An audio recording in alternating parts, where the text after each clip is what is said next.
vaults. We have vaults downstairs with lots of pictures that haven't been exposed to the world for, in many cases, over 100 years. We brought them up, and we're using them as they should be used. But the cabinet room looks beautiful, like it should now.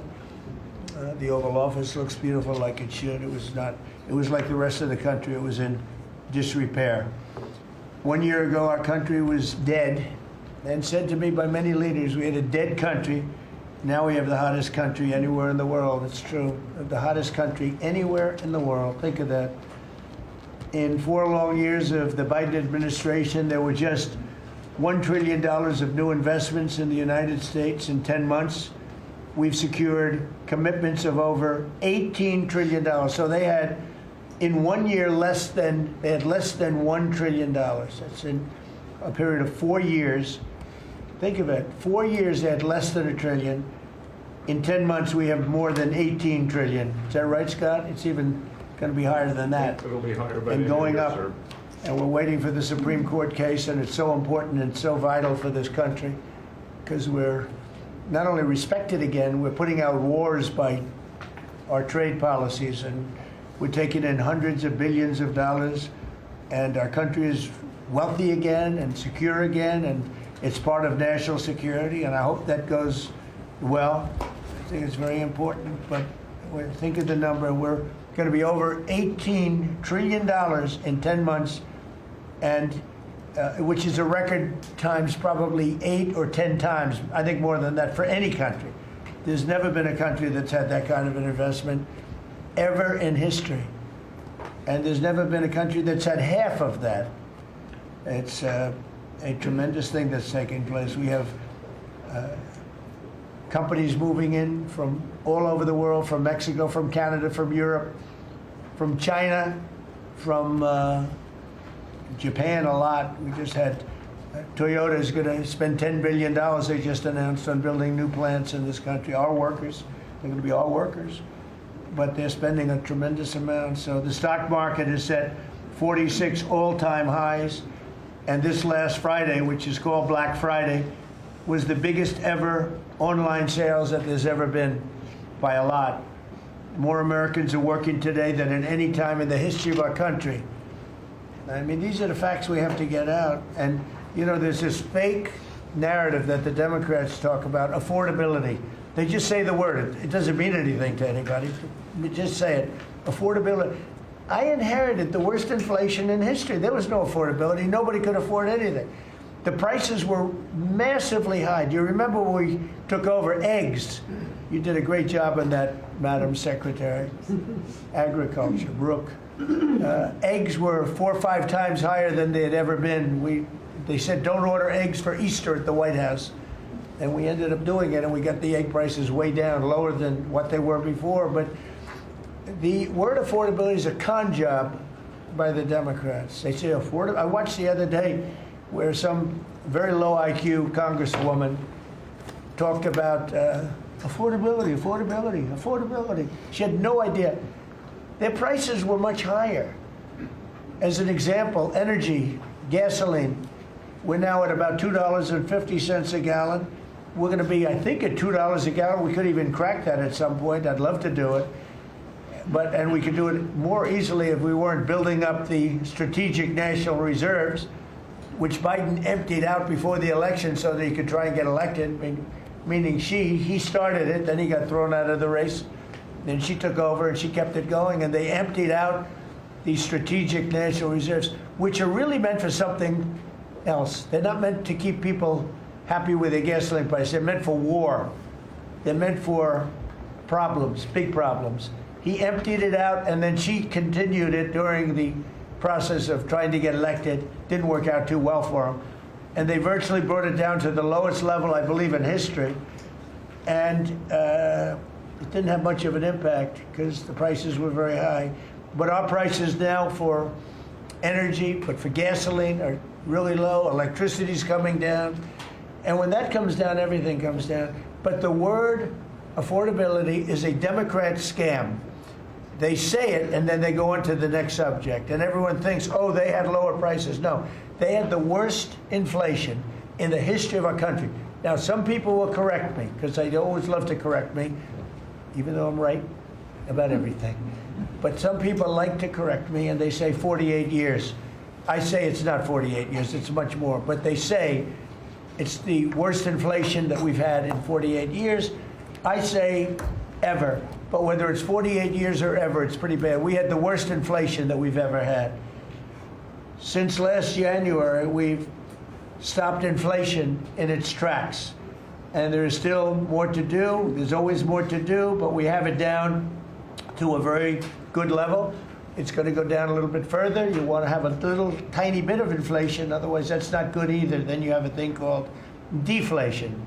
And deflation can be worse than inflation. But we have it almost, we'll soon be at a perfect level, but we inherited the worst inflation. But we have 20 states that are now selling gasoline at less than the $2.75, think of that, $2.75, and it was at $5 under Sleepy Joe.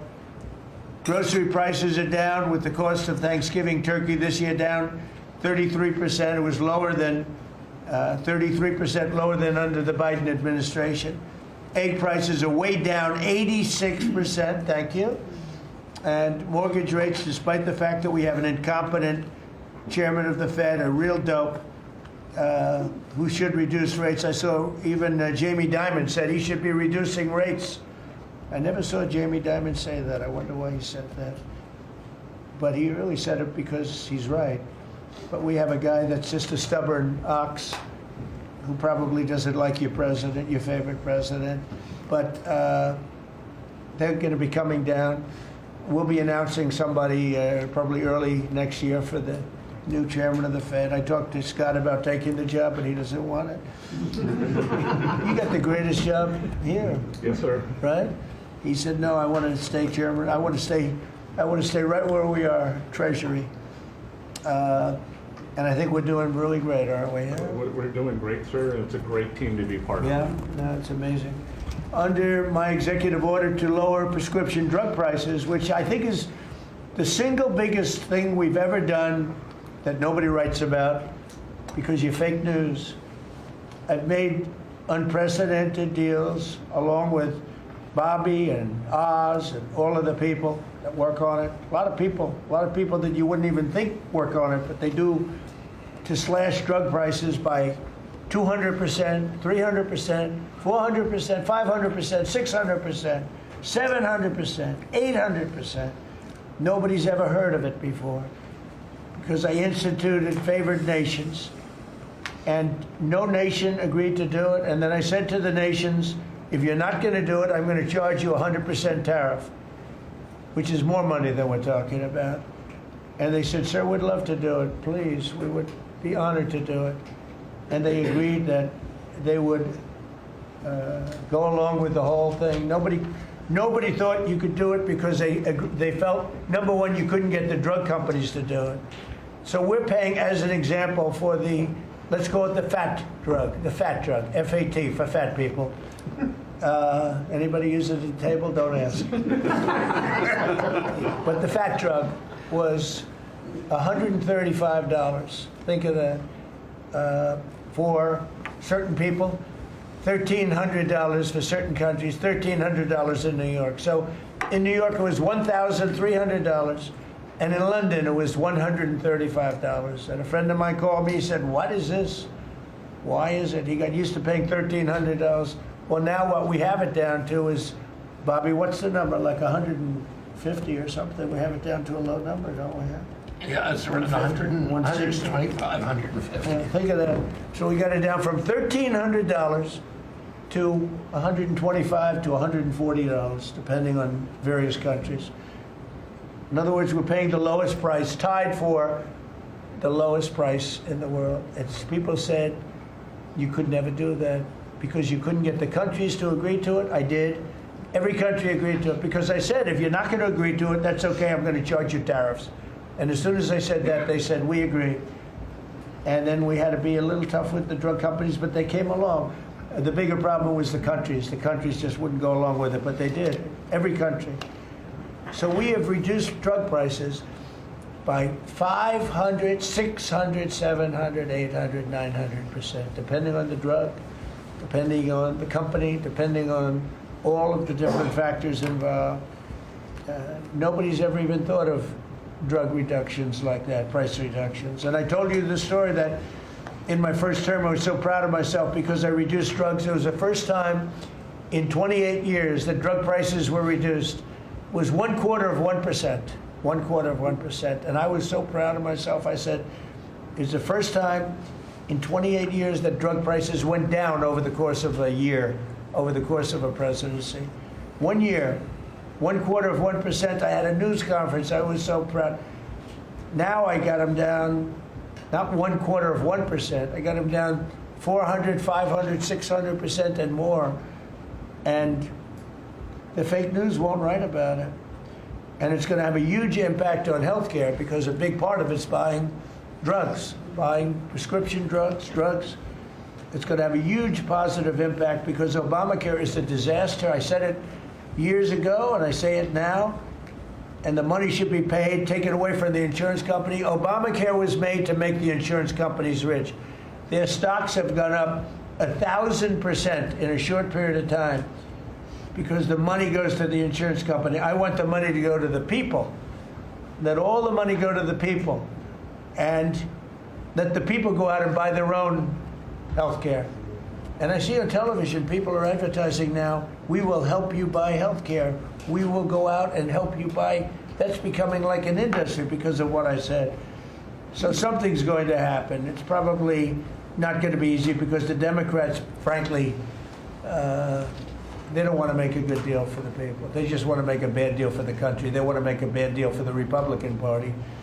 But the Republican Party is united, and I will say that what I would like to do is the money doesn't go, trillions of dollars get paid to drug companies, and you still have lousy health care. Obamacare is horrible health care. We want it to go to the people, and then let the people go out and buy their own health care, and they'll do great. They'll do great. So we're negotiating that now with the Democrats. Well, congressional Democrats want the largest tax hike in history. I proudly signed the largest tax cuts in American history with the Great Big Beautiful Bill. The Great Big Beautiful Bill, the biggest piece of legislation ever signed, and that includes the extension of the original Trump tax cuts. But it's the biggest tax cut ever signed, and it includes no tax on tips, no tax on overtime, and no tax on Social Security. Nobody's ever seen anything like it, so think of that. And in addition, you get, if you buy a car, this is great for our car industry because we have a lot of car plants. We're bringing back the automobile business. 60% of it was stolen because we had incompetent presidents or incompetent trade people. But 60% of it was stolen over the years, and now I think we're bringing it all back. I think we'll be bigger than we've ever been in the auto business. That's not even to mention AI, where we're leading China. You know, we're leading China by a lot. They're not going to catch us. We have to be smart, but if we're smart, they're not going to be able to catch us. They know that. They told me that. Next year is projected to be the largest tax refund season ever, and we're going to be giving back refunds out of the tariffs because we've taken in literally trillions of dollars, and we're going to be giving a nice dividend to the people, in addition to reducing debt. As you know, I inherited a lot of debt, but it's peanuts compared to the kind of numbers we're talking about. So we're going to be making a dividend to the people, and additionally, we're going to be able to reduce debt. And as time goes by, over the next 2, 3, 4 years, those numbers are going to go up. And I believe that at some point in the not too distant future, you won't even have income tax to pay because the money we're taking in is so great, it's so enormous, that you're not going to have income tax to pay. Whether you get rid of it or just keep it around for fun or have it really low, much lower than it is now, but you won't be paying income tax. We've slashed $1 trillion in costly job-killing regulations, saving Americans an estimated $2,100 for a family of 4. The Biden administration was the exact opposite, but times 4. They went up $6,000. We went down $2,100. Think of that. To bring down energy, electricity, and utility prices, I ended the Green New Scam. They call it the Green New Scam, one of the greatest scams in the history of our country. They talked about global warming and all that crap, and what they've done to this country. What they've done by allowing 25 million people into our country, many of whom are criminals, many of whom 11,888 are murderers, and we have to get them out, and we're doing it. We're doing it. I think what the job that our law enforcement groups are doing, Christy, you and Tom and everybody, amazing. What you're doing is amazing. I terminated the insane electric vehicle mandate, and look, some people that make electric cars weren't happy with that. But we have to do that because you have to have a choice, whether it's a gasoline-powered car, and we have so much gasoline. You know, China doesn't have gasoline. We do. And whether it's a hybrid, which really are working really well, the combination of electric and gasoline-driven. But we, everybody was supposed to, by 2030, everybody had to own an electric car under the Biden stupidity. And not everybody wants to do that. I like electric cars. I like all cars. They're all good. They all have reasons. But you want to be able to go and buy what you want. I imposed historic tariffs that are now bringing in so much money that nobody's ever seen anything like it. And countries that were ripping us off, including allies, but they were ripping us off for years. I won't use the names. I won't mention Japan. I refuse to mention South Korea. I will not mention names. But they were ripping us off like nobody's ever been ripped off before, and taking horrible advantage of your country. But now we're making a lot of money. We're making a lot of money because of the tariffs that are pouring in. And it's really national security. Among everything else, it's national security. We've also rapidly turned the worst border crisis in world history. I believe we had the worst border ever in history. I don't care if you had a fourth world country. You know, we allow third world country in. We would allow fourth world war countries in also. It doesn't matter. There was never a border that was as bad as our border. We allowed anybody in with no checks, no vetting. So we've rapidly turned the worst border crisis in world history into the strongest border in the history of our country, and probably one of the strongest borders in the history of the world, because we have nobody coming through. And I want to thank our people. The Border Patrol is so amazing, ICE, and I want to thank the military for the backup, because they're standing right behind them, and that was really nasty for a period of months, and now it's no longer nasty. Now they don't even come up. Nobody comes up. It's an easy job. It made your job a lot easier because they know they're not going to get through. And we take people in, but they have to come in legally. For 6 months in a row, 0 illegal aliens have been admitted into the United States. You believe that? 0. We had millions of people coming in a year, millions. Now we have 0 for 6 months, and these are given by radical left people that do the numbers. I mean, they're not doing me any favor. They're being we don't have our net numbers are unbelievable. But we had 0 people in the last 6 months. Illegal border crossings along the U.S.-Mexico border have plummeted to the lowest level ever recorded. And nobody talks about that anymore. You know, it's crazy. They don't talk about it. You'd think they'd say, well, Trump's done a great job at the border. This country is being destroyed by the border. But you always find something new, like, is he in good health? Biden was great, but is Trump in good health? I sit here, I do 4 news conferences a day. I ask questions from very intelligent lunatics, you people.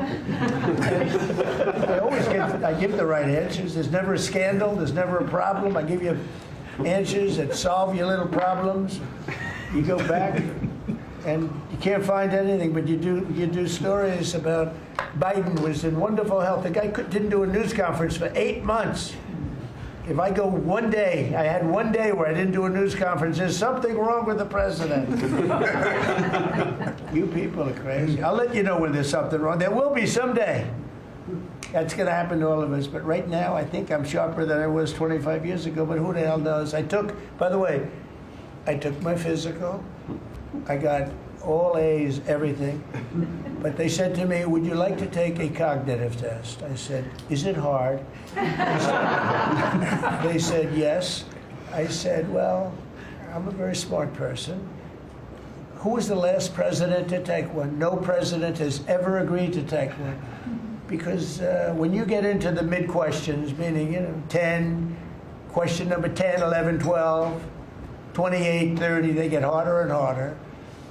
And they said, would you like to do it? I said, well, no reason to do it. Nobody's ever done it. I'll do it maybe, but there's really no reason. They said, sir, the problem is this is Walter Reed Hospital. And that's a military hospital.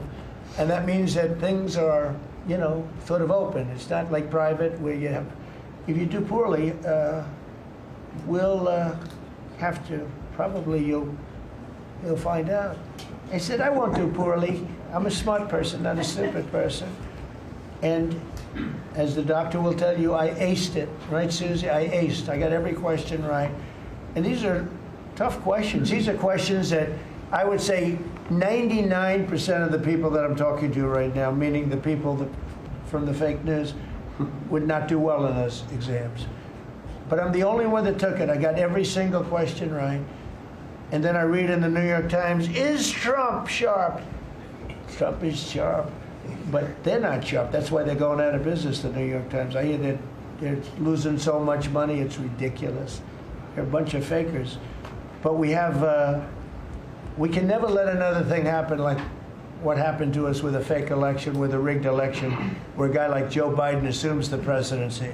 Because the man was grossly incompetent. And he was incompetent 30 years ago. But he was really incompetent for those last few years. And our country was put at great danger because of it.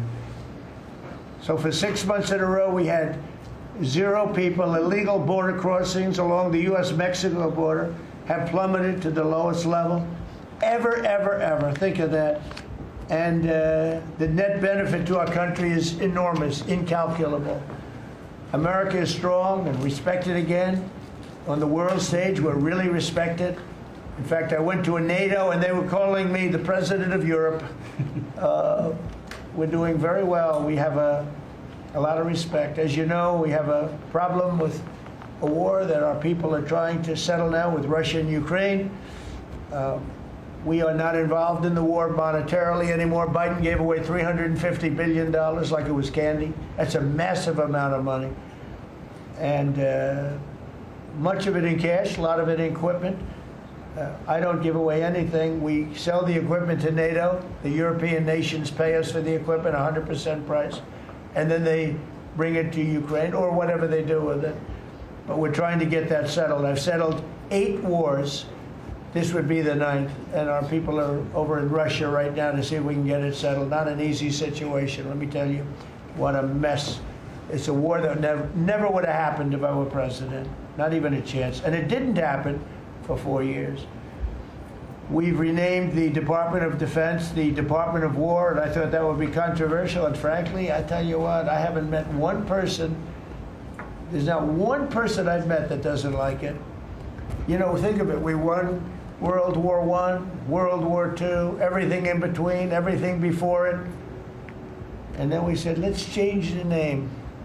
So we changed it back to what it was, Department of War, and Pete's doing a great job. We ended 8 wars, think of that. 8 wars, but we're going to do one more, I think. I hope.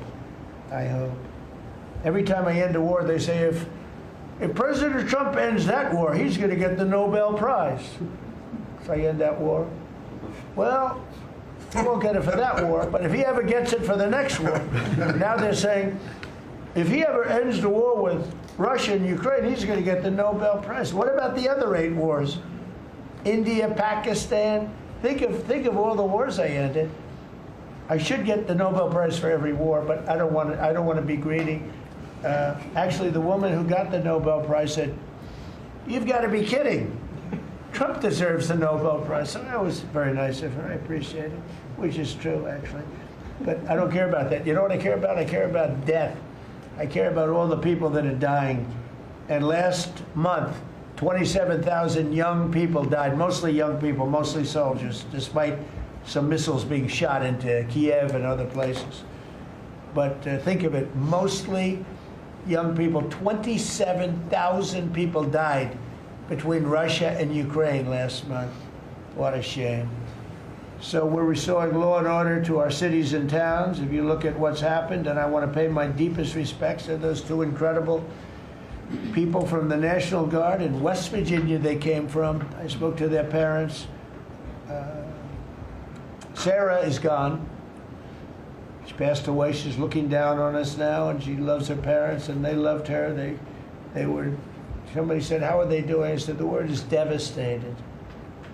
Doing. How are they going to do? They're devastated. The rest of their lives they're going to be devastated. She was an incredible person, highly respected, top of her class, everything. She was like a perfect human being.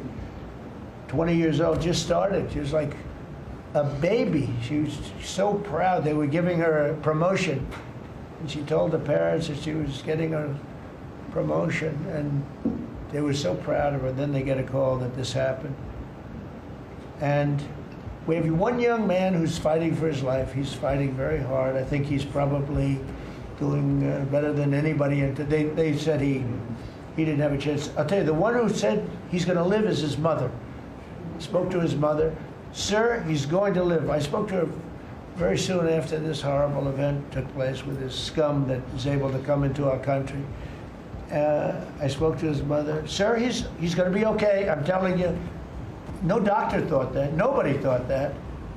He was hitting bad places, and she was like so positive. It was incredible. And it's possibly right, Pam, right? Possibly right. Boy, it would be amazing. If he lives, it would be amazing. A miracle, actually. But we're very proud of those two people. We're very proud of the National Guard. We're very proud of our military and our police and our firemen and women. If you go back and take a look a year ago, year and a half ago, it will change, I think, on November 5th, the day of the election. But you go back before that, you couldn't get people to join the military, Pete, right? They didn't want anything to do with military. They wanted nothing to do with joining the police or the fire. They wanted nothing to do with anything. They had no spirit. The country it had no spirit, nothing. And now we just had the highest recruitment in history, and we're getting great people. We're getting great people. And I will say, despite what just happened, Washington, D.C. has become a really safe place. And I guess this lunatic probably was upset that the National Guard is so effective, because we were really, really effective, and we are. And Washington, D.C. is now considered a very, very safe city. We had crime numbers a year ago that was so bad, embarrassment, that the city, the capital of this country, could have numbers like that. And Washington now is, I mean, no murders, no this. It's been a miracle also what happened here. And now we're in Memphis, and we're going to New Orleans pretty soon. Over there, the governor called me. He'd like to have us go there. Governor Landry, great guy, great governor. He's asked for help in New Orleans, and we're going to go there in a couple of weeks. And we're doing a real job. Even Chicago's down a little bit because we have a minor force there. We could knock it down within 4 or 5 weeks. We could bring it down to almost nothing. But we have a governor that's grossly incompetent, and we have a mayor that's even more incompetent than the governor. He's a very low IQ person. And typically low IQ people don't make good mayors. So I want to thank all of our cabinet members. They're high IQ. Let me see one. Yeah, generally speaking, a couple of them a little concerned about. No, but I want to thank. We have a great cabinet, an amazing cabinet, amazing people. All of them, you know, sort of have become stars. We're getting credit for the good cabinet, actually. And I just want to wish everybody a great holiday. We've I think done a great job with the White House, bringing the White House back. You see the Palm Court that was redone. The Lincoln bedroom was redone. The Lincoln bathroom is now gorgeous, like it should have been. It was terrible green tile that was never the way it was supposed to be. It was done in the 1940s, actually, but it was not proper. And we're restoring the White House just like we're restoring the country, and people are thrilled. But the First Lady's done a beautiful job with the Christmas trees and all the decorations. I see the wreaths on the windows. I've never seen that before, on the windows of the White House. And you know, it's 4 stories high. I said, how did they get that wreath? They had people going up in a little dangerous. I wouldn't want to do it. But they put them up, and we have wonderful people working in the White House, and they're really proud to bring the building back. Because this building was a little bit like the country. It was mishandled, it was mistreated, and now it's being given love. And we're building one of the great, I think, maybe the greatest ballroom. We needed it for 150 years. They've been asking. You see the trucks and cranes and excavators in the background, and you hear them, and every time I hear them, I love the sound. To me, I love the sound. I wouldn't say my wife is thrilled. She hears pile drivers in the background all day, all night. They go till 12 o'clock in the evening, day, night, pile drivers. Darling, could you turn off the pile drivers? Sorry, darling, that's progress. But no, we're doing great. It's going to be I think it's going to be the finest ballroom ever built, and we're going to have it here. They've wanted it for 150 years. Think of that. So I will just end by saying I want to thank the cabinet. It's been a great cabinet. Let's think of it. Time flies, but this is our last of the year, as I said, and I just think you've done a fantastic job. And we're going to go around the room. We'll go quickly, but we're going to go around the room, and we'll start with Pete, and you'll tell us about some of the achievements. And some of you have achievements that are so big, I don't want you to go through the whole thing because we're not done. But we'll start with Pete, and then if you want, we'll take some questions at the end. Please, Pete. Well, thank you, Mr. President. As you said, it has been a historic year at the Department of War. Recruiting and retention over this year are at the most historic levels our country has ever seen. I had a chance to be on a aircraft carrier destroyer over Thanksgiving. The spirit in our ranks since the election under President Trump is unprecedented. I've never seen anything like it as a soldier myself in uniform, and I know a lot of you feel the same way. We've ripped out the DEI and the political correctness. It's all merit-based at the department. We're getting back to basics: accountability, training, readiness, lethality, and that's reviving that spirit. And Mr. President, we're rebuilding the military, historic investments. I just took briefings on the Golden Dome and F-47, next generation capabilities that are going to make sure that for generations to come, America has the most powerful, most capable, most lethal military in the world, which you have rebuilt once and we're rebuilding again. And then we're reestablishing deterrence and credibility. If you look at what happened, we deal with every day the outcome of what happened in Afghanistan, the debacle under Joe Biden. We just dealt with it in the streets of Washington, D.C. with those 2 National Guardsmen. And then what happened on October 7th with Hamas, what happened in Ukraine, a war that never would have started under President Trump. We're having to rebuild that. So whether it's freedom of navigation and taking the fight to the Houthis, whether it's Midnight Hammer, those beautiful B-2s going 37 hours back and forth, undetected, delivering with precision, and Iran not getting nuclear capabilities, Europe and NATO stepping up to 5%, locking down our southwest border. It's been an honor to work with Christy and Tom and everyone else down there to lock it to 0, operational control of our border. And then it's getting after and going after narco-terrorists and designated terrorist organizations in our own hemisphere. As I've said, and I'll say again, we've only just begun striking narco boats and putting narco-terrorists at the bottom of the ocean because they've been poisoning the American people. And Joe Biden tried to approach it with kid gloves and allowed them to come across the border. Cartels take over community, 20 million people, hundreds of thousands of Americans poisoned. And President Trump said, no, we're taking the gloves off. We're taking the fight to these designated terror organizations, and that's exactly what we're doing. So we're stopping the drugs, we're striking the boats, we're defeating narco-terrorists, and we're standing... And you may say one thing, that drugs coming in through the sea by sea are down 91%.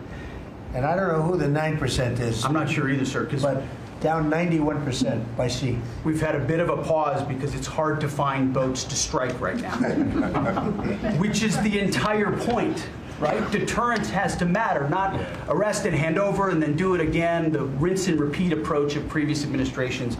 This is meant to get after that approach. And I will just end by saying, as President Trump always has our back, we always have the back of our commanders, who are making decisions in difficult situations, and we do in this case and all these strikes. They're making judgment calls and ensuring that they defend the American people. They've done the right things. We'll keep doing that, and we have their backs, Mr. President. Good job. Thank you very much. Howard?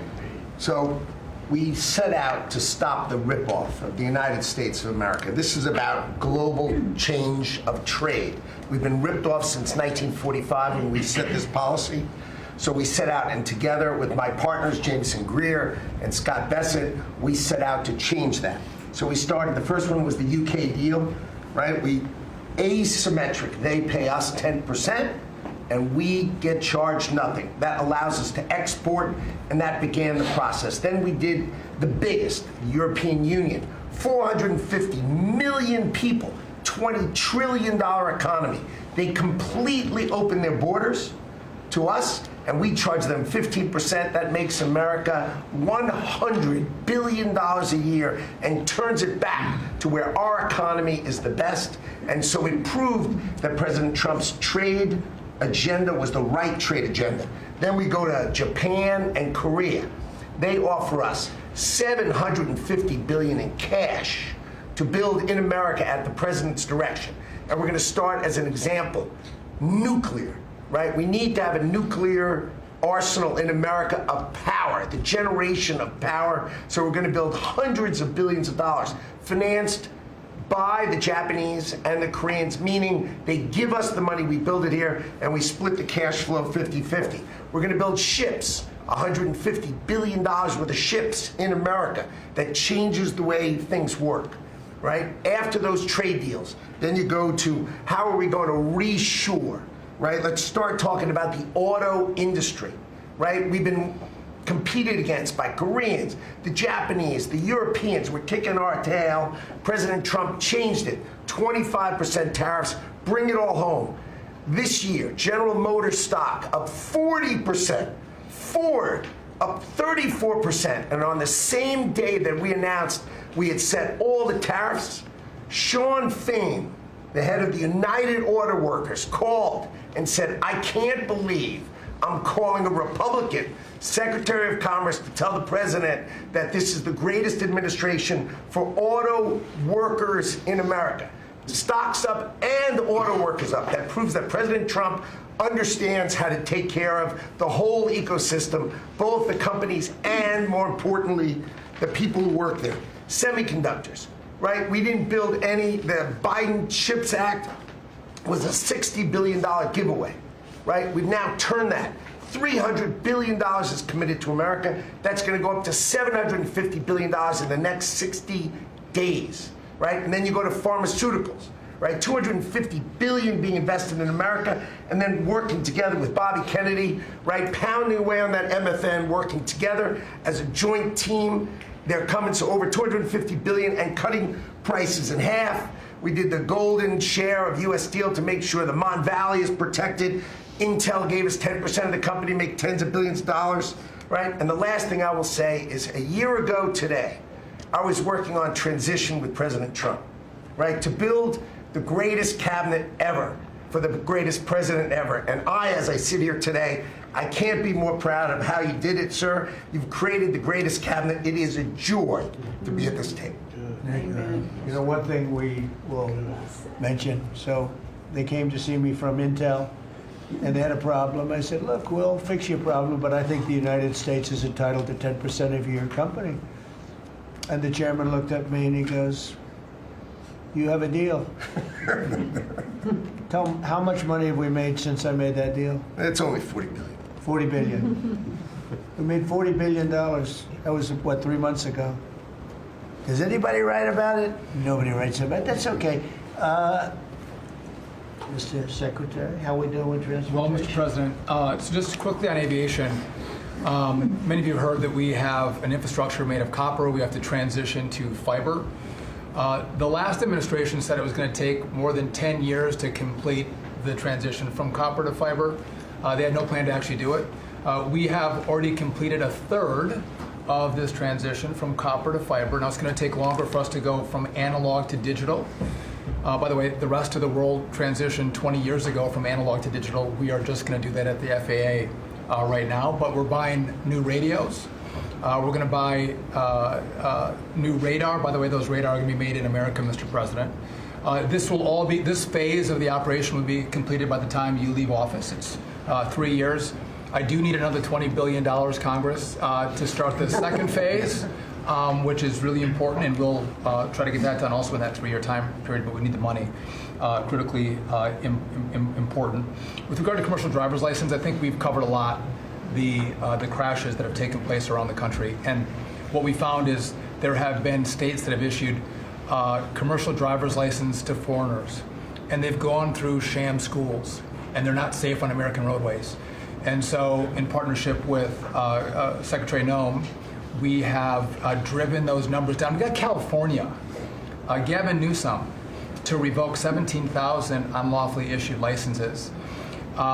We've closed down half of the fake schools that give out these fake licenses, all critically important. Governor Tim Walz of Minnesota gave 33% of these licenses unlawfully. People that should never have a driver's license driving a big rig on American roads, endangering the American people, shameful. We've cleaned up Union Station here in D.C. per your directive. We're going to rebuild Penn Station in New York. We're going to break ground at the end of 2027, get that project operational. And, Mr. President, a lot of us, I fly commercially, I fly back by the bathrooms. I don't know why that happens. They put me in the back. We've asked Americans to bring their better selves, to bring civility back to travel, to say, listen, let's say please and thank you. And if you have someone's pregnant on your flight and you're as strong as Pete is, well, pick up the bag and help her put it in the overhead bin. Let's be nice to each other, is what we've asked. Maybe not wear pajamas or slippers on the airplane. And I think it's been received fairly well, and I think we can all have a better travel experience when we do that. And just the last point I'll make is there was a big football game where the Merchant Marine Academy that falls under DOT actually beat the Coast Guard with Kristi Noem. We beat them by 1 point, and so we're very proud of that. And so well done, Kings Pointers. So a little bit in a nutshell, we're rebuilding the air traffic control under boot edge. That was supposed to be boot edge. Who's another grossly incompetent person? He'd get on his bicycle, ride to work, and he was just terrible. What they do is they take the fiber optics and they take fiber trying to hook it into copper, and fiber and copper don't mix. You can't do it. But people knew that for the last 30 years since they started doing the fiber. And they spent billions of dollars, and it didn't work. And you saw that by the helicopter crash. You saw that by Into the Plane. You saw that by a lot of things. So we're doing a brand new air traffic control system, and it's going to be the best, and it's going to be from top to bottom. And we have the 3 top companies in the world bidding on it.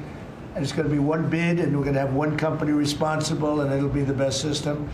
And it's going to make this. Look, our skies are safe. Otherwise, we wouldn't let people fly. But we're going to have the safest skies. We're going to have the best system anywhere in the world. We're also going to rebuild Dulles Airport because it's not a good airport. It should be a great airport, and it's not a good airport at all. It's a terrible airport. It was incorrectly designed with a good building. Actually, it's got a beautiful terminal. Saarinen was the architect, one of the greatest architects in the world at the time. A great architect. And so they have a great building and a bad airport. But we're going to turn that around, and we're going to make Dulles Airport, serving Washington and Virginia, Maryland, etc. We're going to make that into something really spectacular. We have an amazing plan for it. And other things, but you're doing a really good job. I appreciate it. The people movers of Dulles, we had a crash recently. So we're going to announce that later today, a request for bids on this. But again, it's a not a great airport, which we can make great in this administration, Mr. President. We have a design that's amazing for Dulles. It's going to take Dulles and make it a really bad. It was a badly designed airport. We're going to make it into as good as there is in the country. It'll be exciting. Okay, please. All right. Well, Mr. President, it's good to be here at this meeting because in 1 year you can look around the table and see the change. And I think one of the biggest changes is how this cabinet works together. And I want to start there. There's often been said, I found out some things this year that I didn't know, that the Department of what was Defense, now Department of War, and the Veterans Department had never really communicated. Now, we're fraternal twins, in a way. Pete and I are. He lives better, I'm better looking. But in the looking at this, I mean, he brings them in. He keeps them for a number of years, up to 20 or longer, and then they come into what the country is committed to our veterans. And if you don't have both ends working correctly, then recruitment lags, morale lags, and we've been able to work and fix a great deal of that. I didn't need to change our name, but I did do one thing. I put the veteran back first at the VA. And we did that in 1 year. How did we do that? We started taking things that have been neglected for a long time and put them back. We had a backlog in which we've dropped over 160,000. We're not talking year-to-year change at the VA. We're talking 5-6 year. We have to go back 5 to 6 year prior COVID numbers to see the change of backlogs that are now reduced. We do it in 6 months instead of the long time it took. In fact, it grew under the Biden administration. It shrank over 160,000 under us. CHAM VA, which is a program we have, has basically been back to day to day. It was at a terrible state, which delays and claims and everything's going on. We've got that back. We're doing things like taking a new look. I have one question that I ask when I go to my hospitals, with probably over 170 hospitals, 1,200 clinics, and I ask the people one thing, Mr. President. I said, what are you doing right now that if you were just honest and I wasn't standing here, you say, this is stupid? It's been amazing what we've gotten, and the feedback that we've had. We've been able to change how we do credentialing, how we do privileging, how we do hiring. We're all working through that, and it has all made a difference for our veterans as we go forward. CNP exams for veterans out there listening. If this is the one where disability claims, where they say, well, let me send you to a doctor to make sure. Most of the time we have that already in the record. We're working now to where those could actually be changed, where we just look at the record and not have to send them to the doctor. That's almost a $3 billion savings that we can let, and also not taking what the veterans get. We're also getting ready to announce here pretty soon a reorganization that's going to bring our hospital system organizationally in line with the 21st century. We are the largest healthcare organization. It's about time we acted like it, Mr. President. You gave that leadership, and we're going to do it. And also one thing, community care contracts getting ready to go out. It's one of the largest contracts in the federal government, but it does exactly what you and I have talked about before, making sure that our veterans can get care in the system or in the community, wherever they want it. We're getting ready for that. Now, I have one thing for all the press who really enjoyed the first of the year, saying, oh, you know, they're going to cut all these jobs, 80,000 this, 80,000 at the VA. Mr. President, every success that I just gave you came after the fact, or pretty much after the fact, that we had 30,000 take early retirement. Early retirement, no risk, although you reported it as loss and risk. You can't help yourself. 30,000 took the retirement. Every bit of the success that I just told you about came with a reduced workforce. There was a motivated workforce that said, how can we take care of veterans? That's what this cabinet does. That's what we're doing for you. Good. And you've got the highest approval rating we've ever had at the VA, so that tells you something. You're doing a great job. Thank you very much. Jameson, please. Well, there's been some activity on trade this year. For about 75 years, we had a system, global trading system, that was premised on the United States having totally open borders, right? Not just on immigration, but on goods and services, and everyone else generally kept higher tariffs, higher non-tariff barriers, et cetera. Obviously, the outcome was we had a huge trade deficit. You took it head on. You gave all of us who work on the file a lot of leverage. So we spent the past 10 months or whatever we've been doing now just going around the world and flipping the script. So now we're in a situation where we've protected our industries, we have the tariffs, and the other countries have decided to take their tariffs down and non-tariff barriers. And we've done it in a very constructive way. We've achieved agreements on reciprocal trade, which are a new kind of trade agreement that's really focused on making sure we have balanced trade, we have reciprocal trade, that we're treating each other fairly. And it's been embraced by the international community. And it's going to be exciting to see what it's like 5 years, 10 years from now, because you've changed it. And that's how it's going to be now. And I think you should be commended for it, and we look forward to seeing what comes in the next few years. Thank you very much. You're doing great. He's doing a great job. Thank you very much. Please. Thank you, Mr. President. Last time I was here, I said that the amount of dereg that we had for regulatory was 30-1. Since then, it's up to 48-1. Your goal had been 10-1, which was in excess of 6-1 in the first term. It's actually much higher than that, but I made my team redo the threshold a little bit because it sounded so unbelievable. But the amount of work that's being done with this entire team is astronomical. And another detail in that is that when we propose a rule, some of the biggest ones that you care the most about don't go into that count until they are finalized. So next year we should be even more eye-popping.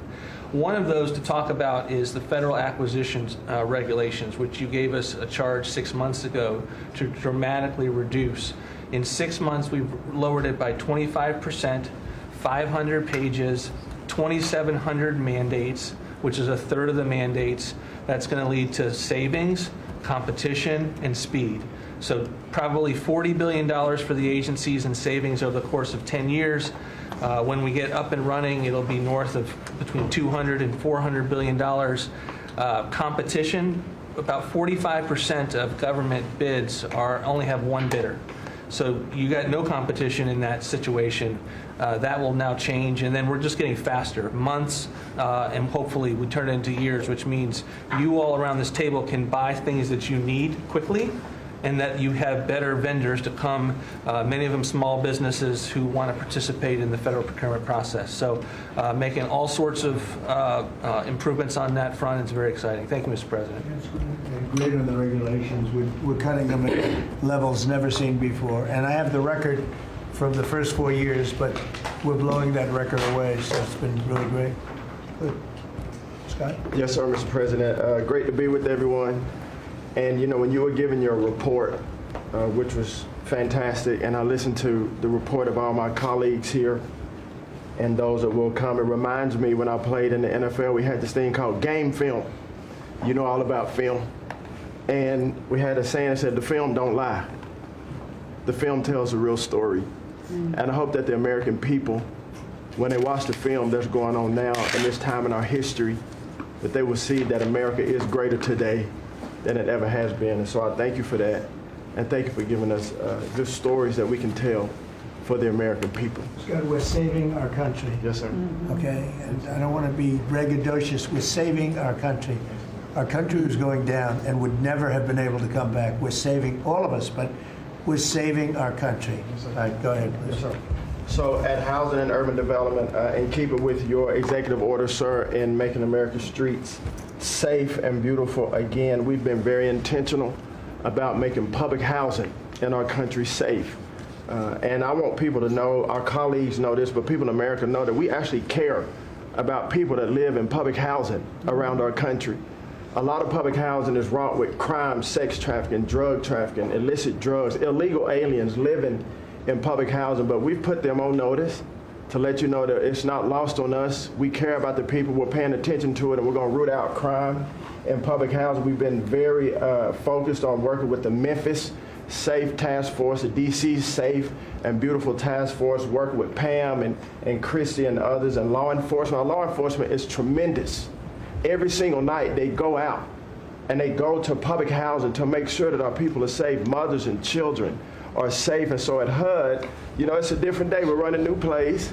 The film was real bad when I came in, I'm gonna be honest. But we are giving the people that live in public housing the assurance that they will be safe. And we also announced a new crime hotline, sir, that people that live in public housing, if they see criminal activity, if they see illegals living there, if they see drug trafficking, if you see it, if you hear it, report it. Don't be afraid. And so work with our Office of Inspector General.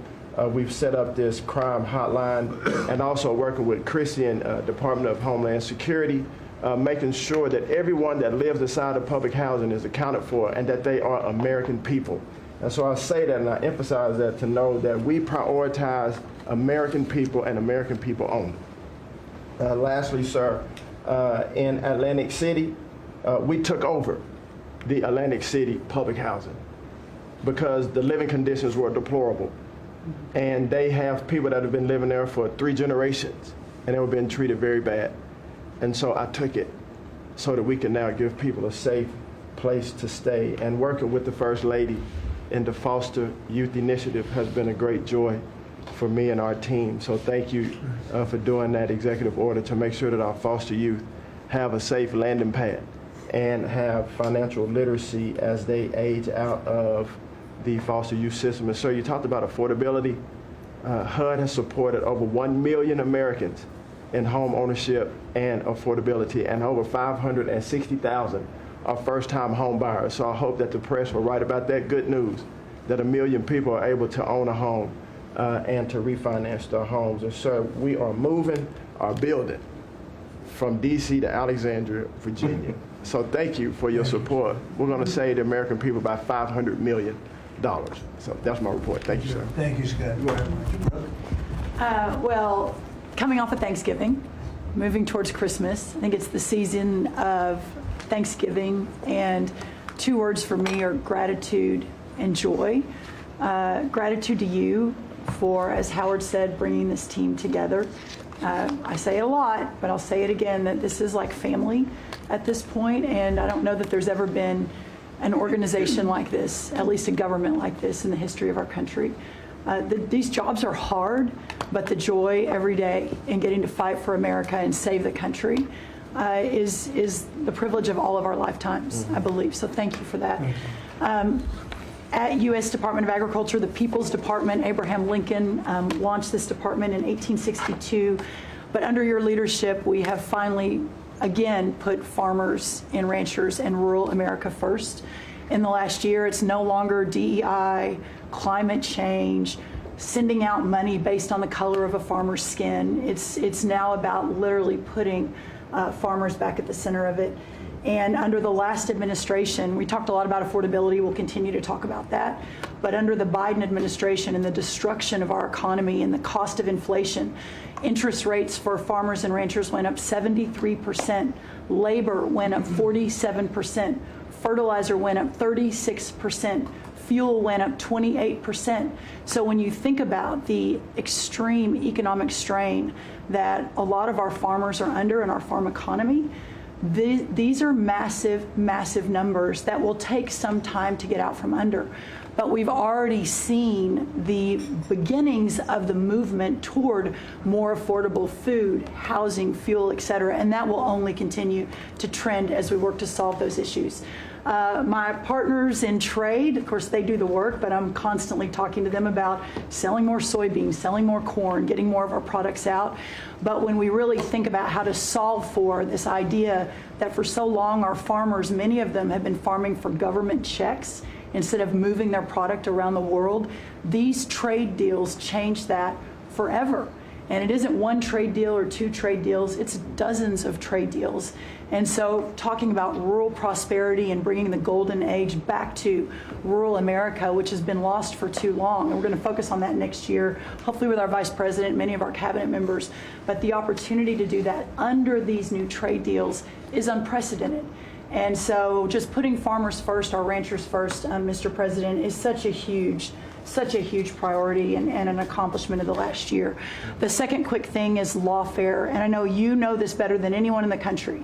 When a government politicizes and weaponizes their power to go after average, everyday Americans, well, from you, the top of the EPA's president, but all the way down to the ranchers in South Dakota, the Maud family, who were facing jail time over a fence line dispute that had been in their family for 130 years. We fixed that. The Henry family in New Jersey, who were facing their farm being taken away for eminent domain to give to affordable housing, we fixed that. So being able to completely change the trajectory of private property rights, but especially as it has to do with our farmers and ranchers in our rural communities, changes everything for our country.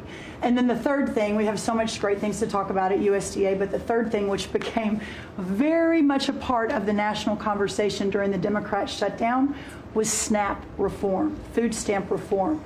When all of America saw what so many of us know and have been working on, but when you have so much rampant fraud in a program that 42 million Americans participate in, now a big good piece of news that I hope is written about, since you became president, about 800,000 of those 42 million have moved off of food stamps, which is hopefully the plan with better jobs, higher wages, et cetera.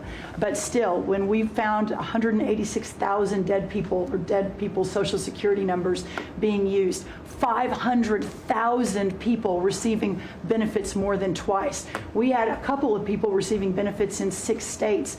In February of this year, we asked for all the states for the first time to turn over their data to the federal government to let the USDA partner with them to root out this fraud, to make sure that those who really need food stamps are getting them, but also to ensure that the American taxpayer is protected.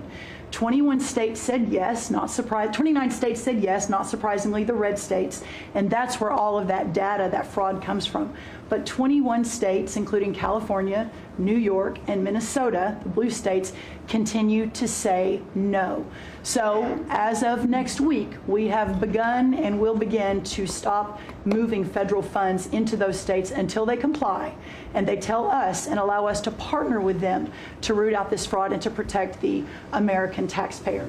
As Joe Biden was working to buy an election a year ago, he increased food stamp program funding by 40%. So now as we continue to roll that back.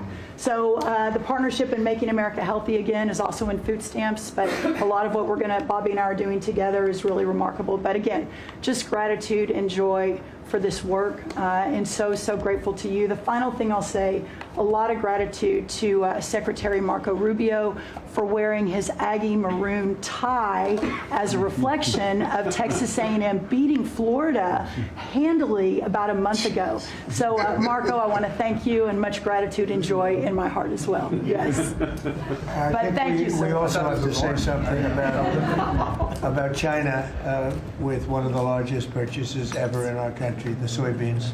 Yes, sir. And so I want to thank President Xi. We had a great meeting. We were in South Korea, and I went to a lot of other places too, but we met in South Korea, and President Xi was great. And China gave us among the largest orders in the history of your world, agriculture. That's right. And sir, may I say, this is the remarkable result of real leadership and your real leadership. Just a couple of days ago, China announced that they were going to halt all purchases from Brazil because they had found some irregularities in some of the soybeans they're buying from Brazil.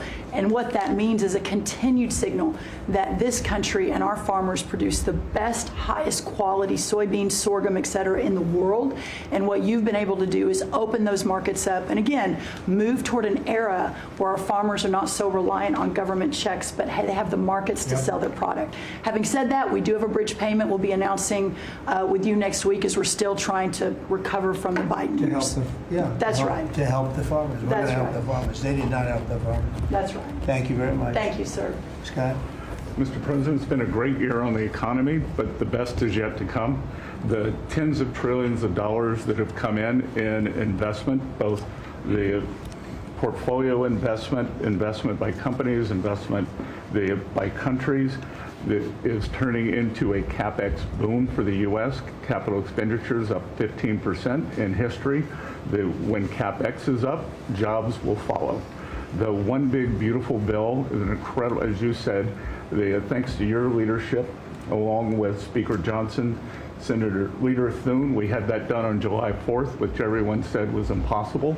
And the great thing about that bill, sir, for the American people, it's for industry, 100% expensing, build your factory here, you can write it off immediately, but you also insisted on the 4 benefits for working people: no tax on tips, no tax on overtime, no tax on Social Security, auto deductibility for American cars, and that is retroactive.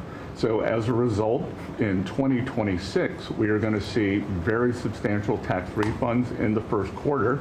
So the best way to address the affordability crisis is to give Americans more money in their pockets, which is what this bill has done. We're going to see real wage increases. I think next year is going to be a fantastic year. Taxes, deregulation, energy certainty. That's why everyone with your leadership is coming to America. Bond market had its best year since 2020. Everyone said couldn't be done. So we're going to have growth. We've had 2 4% quarters before the Schumer shutdown. We're going to go back to that. So not only are we going to have great growth, but it's going to be low inflationary growth. And stock market obviously is following, but next year is going to be the year for Main Street as all this kicks in. And you came in, immigration, I called it the 3 I's, immigration, interest rates, and inflation, that were killing the American people. Close the border, The promise kept. Interest rates are down, and 10-year bond, again, best year since 2020, and inflation led by energy prices is going to roll next year. I think it's going to be a fantastic year. We can look back, be very proud of this year, but I think 2026 is going to be great for the American people. Thanks to you. Going to be great. Thank you very much. Mr. Vice President. Thank you, Mr. President. It's an honor to serve with this great team that you've assembled. And I just want to pick up on something you said, Mr. President, because you hit the nail on the head, that it is absurd that Democrats talk about an affordability crisis that they created and the people around this table work every single day to address. You'll hear a lot of statistics today. You hear a lot of statistics in our political conversation. I think the most important statistic for the American people is that under the Biden administration, the average American family lost over $3,000 of household income. And under the first 10 months of this Trump administration, they have gained over $1,000 of household income. What that says very clearly is that we are fixing the problem that Joe Biden and the Democrats created in the last administration. If you look at every affordability crisis that's confronting the American people today, it is traceable directly to a problem caused by Joe Biden and congressional Democrats. Why did homes get so unaffordable? Because we had 20 million illegal aliens in this country taking homes that ought by right to go to American citizens. Why did tax bills get so unaffordable? Because Democrats were raising taxes while congressional Republicans under the president's leadership, we're now cutting taxes. Why did food get so expensive? Because we printed trillions of dollars and threw it into green scams that made our agricultural economy suffer while Americans were paying higher prices for food. On every single one of those issues, Mr. President, I think we've made incredible progress. But it would be preposterous to fix every problem caused over the last 4 years in just 10 months. I think that we've done incredibly good. But what I see over the next year, and you heard Brooke talk about joy and gratitude, what I really think this season represents for me, and I think for the entire administration, is that we have now done incredible work to fix what Joe Biden broke. And I think the next year in American growth and American prosperity could be the best year that we've had in the United States of America. It's going to happen because we're all working hard. It's going to happen because we have the greatest country in the world. But I think for congressional Democrats in particular, if they want to talk about affordability, they ought to look in the mirror. We are fixing what they're broken. We're proud to do it. It's the job that we were elected to do. But I think 2026 is going to be the year where this economy really takes off. Thank you very much. Thank you, sir. Great. Yeah. President Trump, thank you for talking about Sarah. Heartbreaks for her family. And Andy is doing well. His parents, Melody and Jason, wanted me to tell you, and I was with them yesterday in the hospital. He's a miracle. I was there when the surgeons came in, and they wanted you to know this. He's a miracle, and if everyone in this country can continue to pray for that family. He's got a long road ahead of him, but he is a miracle. And of course, our DC initiative is led by our amazing, and the monster will be held accountable who did this. Our marshals, of course, are leading the DC Safe effort. We have made over 7,000 arrests at your direction. DC is safe again. Working with everyone around this table, Pete and everyone. Scott and I were in Memphis together last week. And everyone, and Bobby, your HHS, doctors and medics are on the ground to help people in Memphis and DC. In Memphis, we've made over 3,500 arrests so far. And Homeland Security, Christy, you've been instrumental in this. But it's everyone working together as a team. We even have Treasury agents out there. It's unbelievable, on the ground in DC and Memphis. Of course, law enforcement first, FBI, Kash Patel has led the FBI. We have a 100% increase in the arrest of violent criminals, thanks to your leadership. DEA, led by Terry Cole, over 45 million fentanyl pills, 4,200 kilos fentanyl powder.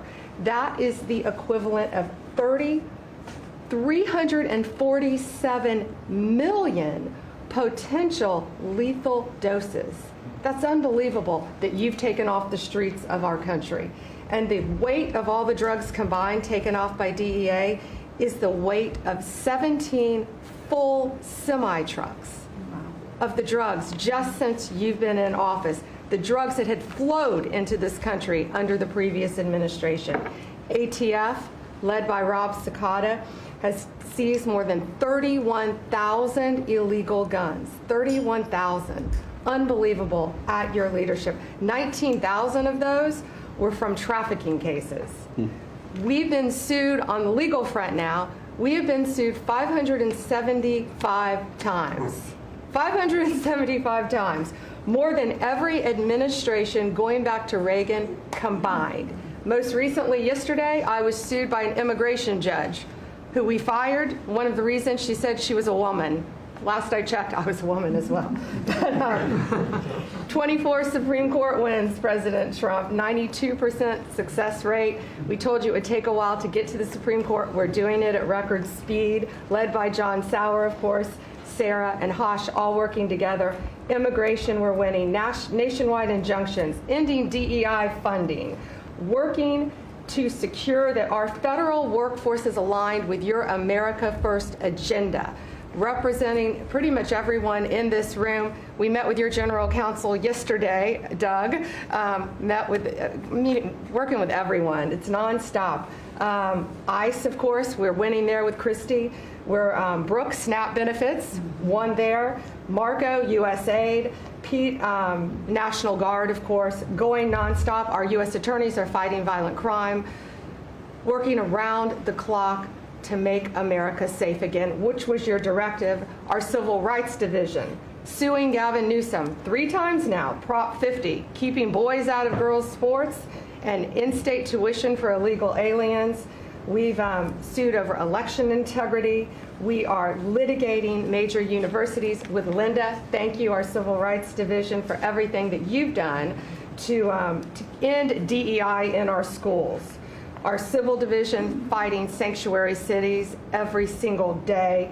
And of course, our Antitrust Division with Google, major settlement. Our attorneys are working on terrorism, TDA, MS-13, Antifa, President Trump. We've charged more than 500 defendants with assault on federal officers thanks to your directive.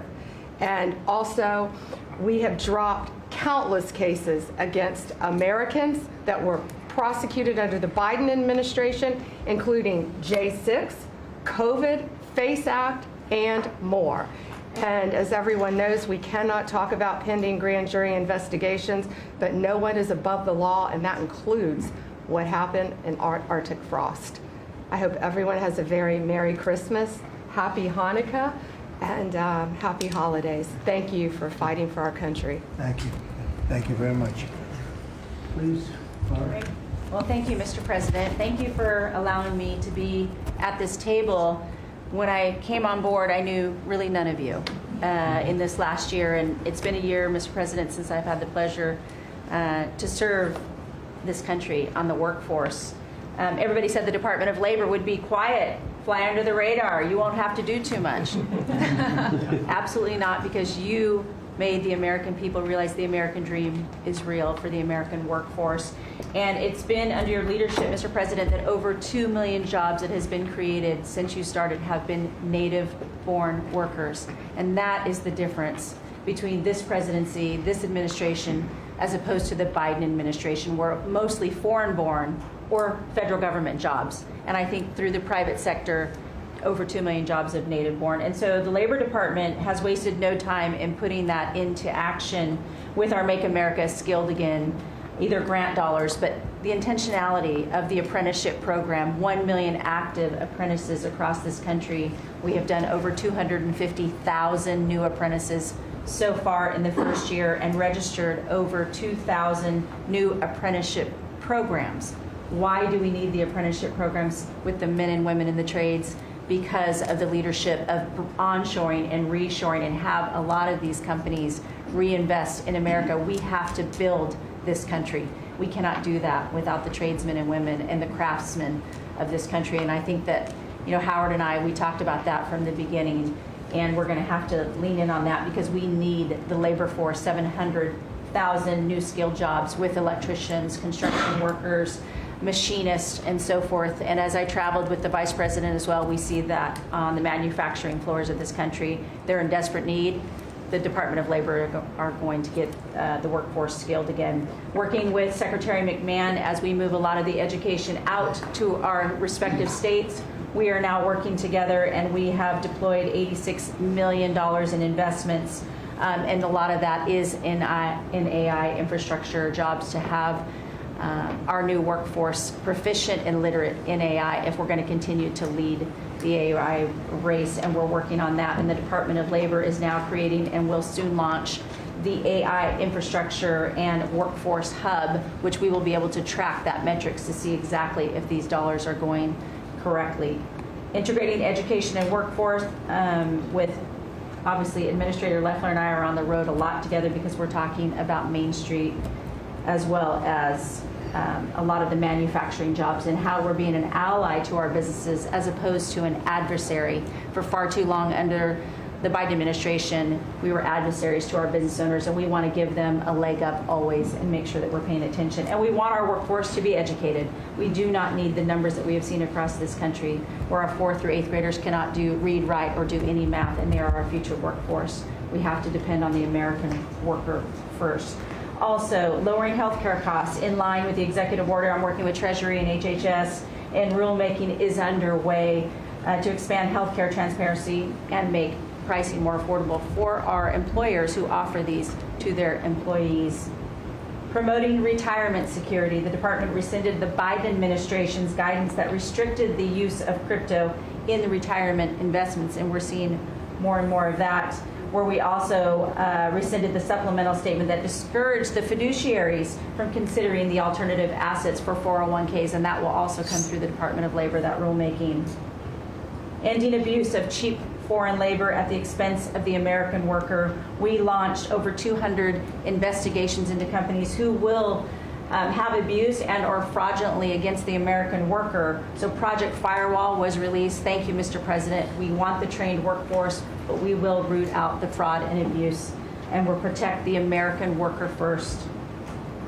And slashing the job-killing regulations. The department has rescinded discriminatory DEI practices, and I will tell you, reducing compliance costs for businesses as it was for DEI has saved American businesses nearly $1 billion this year by just getting rid of DEI for that compliance cost that they've had to do. So, Mr. President, continuing to skill the American worker, the American workforce is going to be my mission. We have to do it faster. We have to do it quicker. We have to build so that the American people can realize that American dream that you have laid out so eloquently. And it's an honor to serve under this administration and to talk to the American workers who believe in the American dream again, the pride on their face, the pride of the American worker, the skilled men and women who build with their hands. It's an honor. Thank you, and Merry Christmas. Very good job. Thank you very much.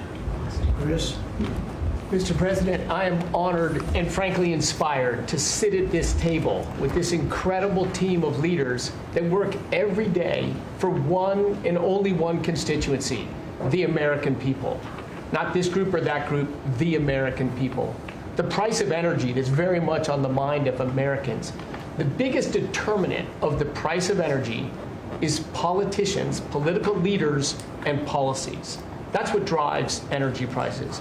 Under your leadership, what we've seen in the United States is just a steady drop in the price of gasoline, a huge consumer cost for Americans. As you mentioned early on, well below $3 a gallon right now and trending downwards.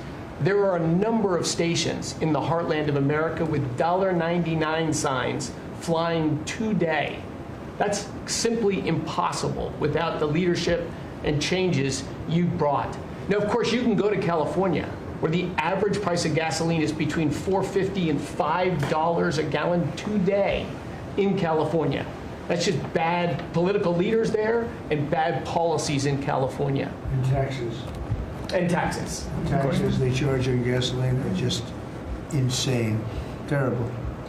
And electricity prices is a very parallel story, but it's a bigger moving ship, so the changes are a little bit slower. But Americans are outraged at a roughly 30% rise in the average price of electricity across this country.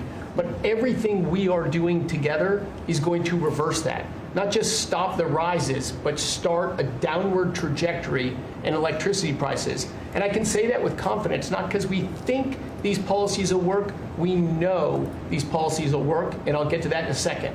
We're going to stop closing power plants. We've already done that, of course. Stop closing the coal power plants and natural gas plants that were shut down. We've got over 30 gigawatts of generators just sitting there today, not allowed to run. Well, of course, we're fixing that immediately. We're going to bring on from our existing grid tens of gigawatts more capacity that'll drive down the cost of electricity. But if we look at the last 5 years to see what works and what doesn't work, the most Trump-aligned policies in the electricity sector were by, no surprise, one of your cabinet members, Secretary Burgum, for 8 years governor of North Dakota. Over the last 5 years, production and demand for electricity in North Dakota grew 35%. Think what data center boom's going to do. And what happened? Electricity prices went down. Didn't rise slowly. They actually went down those 5 years. That's the answer. Trump-aligned energy policies increased demand for electricity. Nebraska and Texas, more Trump-aligned states, had significant growth in demand for electricity. They had electricity price rises, but well below the price of inflation. Unfortunately, Biden brought all of us a lot of inflation. If you look at the other end of the spectrum, California, New York, Massachusetts, Connecticut, Maryland, I could go on. What happened in those states? Policies and politicians that force the building of unreliable electricity generation, which requires new infrastructure and transmission lines. And what happened? Today they produce less electricity than they did 5 years ago. A lot of spending money and less electricity. What does that mean? Of course, much faster rises in the price of electricity. Blue states have had 1.5 times faster rise in electricity prices than red states. Red states alone, less than inflation. We need to bring those policies. You are bringing those policies to the national level.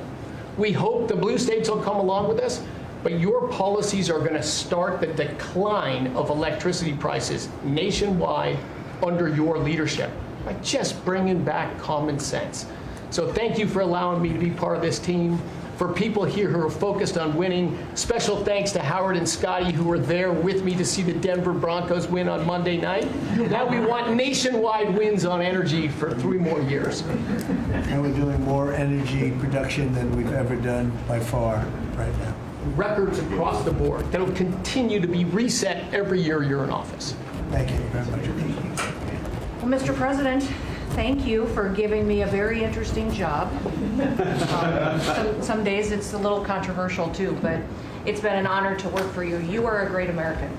The fights that you pick are the right fights, and they're always on behalf of this country. So I appreciate the chance to do this job heading up this department. If you think about what Joe Biden did with the Department of Homeland Security, he used this department to invade the country with terrorists. He opened up the borders, let anybody come in that wanted to. He put them on airplanes. He let them through our airports. If they could figure out a way to get to our shores and in our country, he just opened the door and invited them in. So it's our job to get them out. And I want to thank you for this team, because I look around the table and I think every single person here has helped me do my job over the last year. They've supported us at the border and given us resources. Marco negotiates all the travel documents and relationships with other countries to take their people home. 2 million people have gone home already.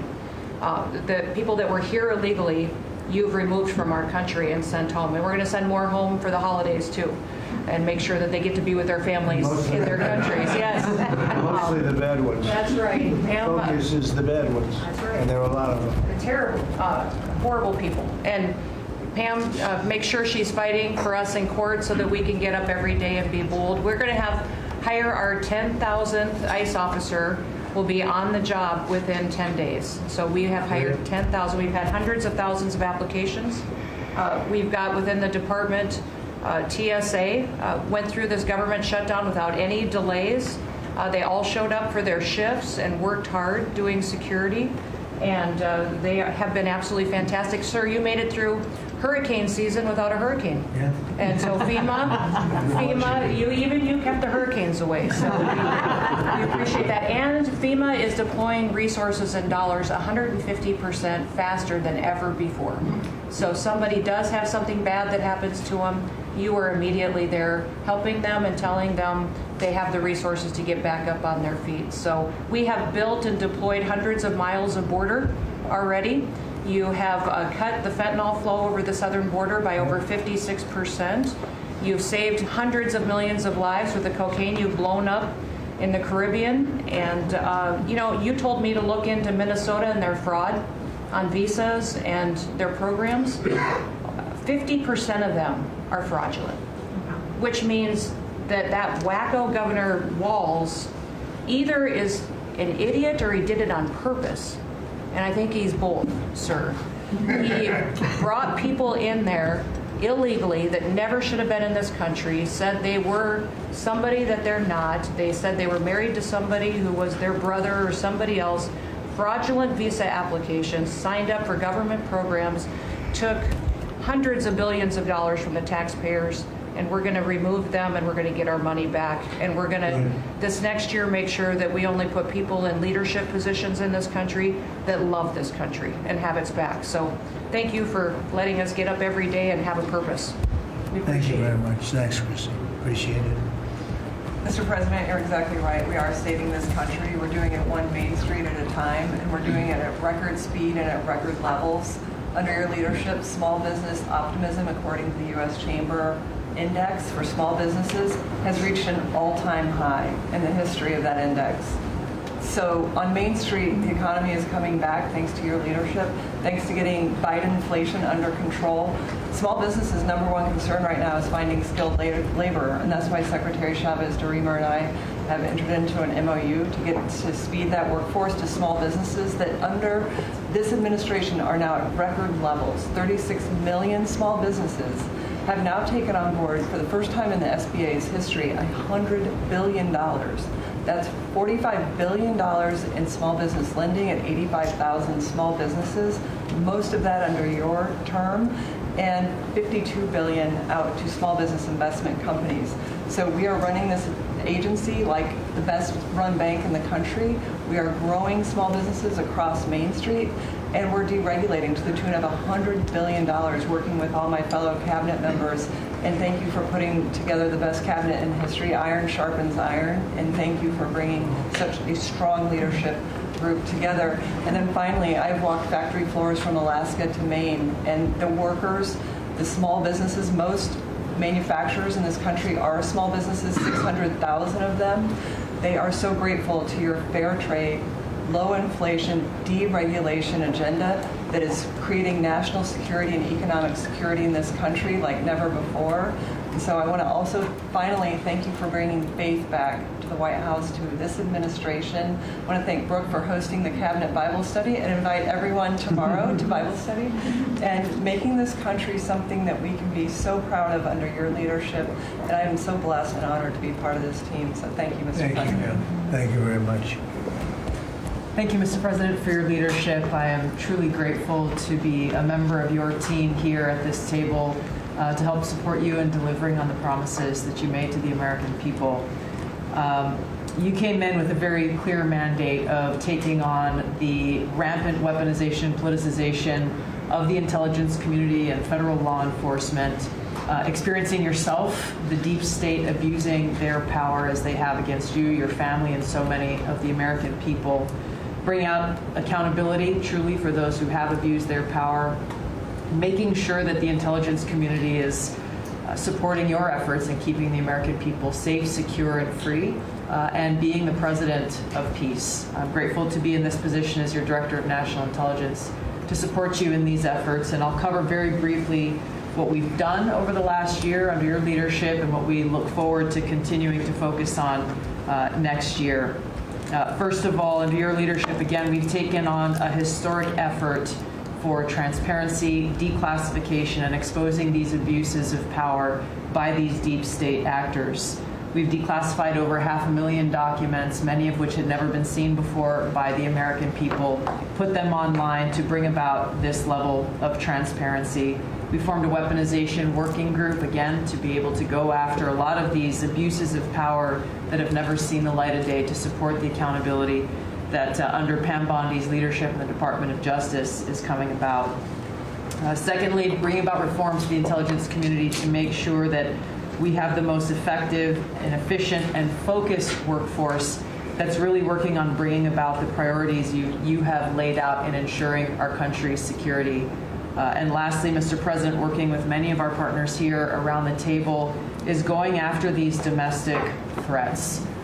We have threats coming from both Islamist ideology as well as Islamist terrorists, foreign terrorist organizations, and those who seek to do harm to the American people, many of whom were let in across our borders under the previous administration. We are focused on these tasks and this imperative for the American people, and just appreciate your leadership, Mr. President, in empowering us to be able to conduct this service. Merry Christmas. Thank you very much. Merry Christmas. That's right. Merry Christmas. We'll say it loud and clear. Lee? Mr. President, your team at the Trump EPA has been crushing it all year to fix the big mess that we inherited and deliver amazing results for the American people. I've had the opportunity to visit all 50 states since confirmation earlier this year, and to hear from real people where they meet, where they live, and to bring their great ideas and their asks back to us to be able to deliver for them. At the Trump EPA, we have proven that you can both protect the environment and grow the economy. On the environmental front, since you were sworn in earlier this year, we have averaged a big environmental accomplishment every single day. On the 100th day, the 200th day, the 300th day of your presidency, each time we released a list of our top 100 environmental accomplishments. That has included a historic LA wildfire cleanup that you ordered us to complete in record time, which we did, and the Army Corps, under the leadership of our great Secretary of War, did their part as well. The federal government completely did all of the work needed to allow these residents and businesses to be able to rebuild, but poor leadership at the local and state level, unfortunately, is still resulting in these property owners unable to rebuild, and it's wrong. We also were able to reach an agreement with Mexico to be able to implement a plan to permanently end a decades-old raw sewage crisis on the southern border with Mexico. And Secretary Rubio and his team, Chris Landau, Ambassador Johnson, they've been amazing to get that done. On the deregulatory front, we have proudly launched a massive blitz that amounts to the largest deregulatory effort by any agency in the history of the United States. To put some perspective on it, in 1 year, at one agency, we will do more deregulation than entire presidencies have done across all agencies. It's incredible. You could go back across 4-year terms, 8-year terms, you've never seen this much deregulation. One agency, 1 year. In fact, when finalized, the proposed rescission of the 2009 Obama EPA endangerment finding amounts to the largest deregulatory action in the history of the United States of America. From fixing the agency's definition of waters of the United States, which is important for our farmers, our ranchers, and other landowners, to the effort to end electric vehicle mandates and promote consumer choice, eliminating regulations designed to eliminate entire sectors of our energy economy. We're thinking big and we're delivering big.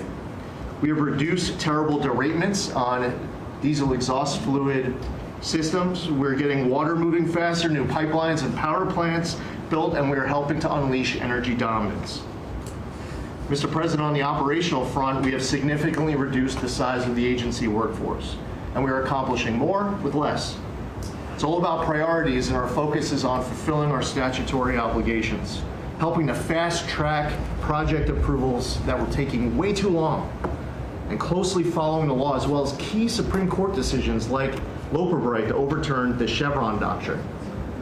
We inherited massive backlogs that we have been eliminating all year long. We've been implementing your executive order to end COVID-era remote work.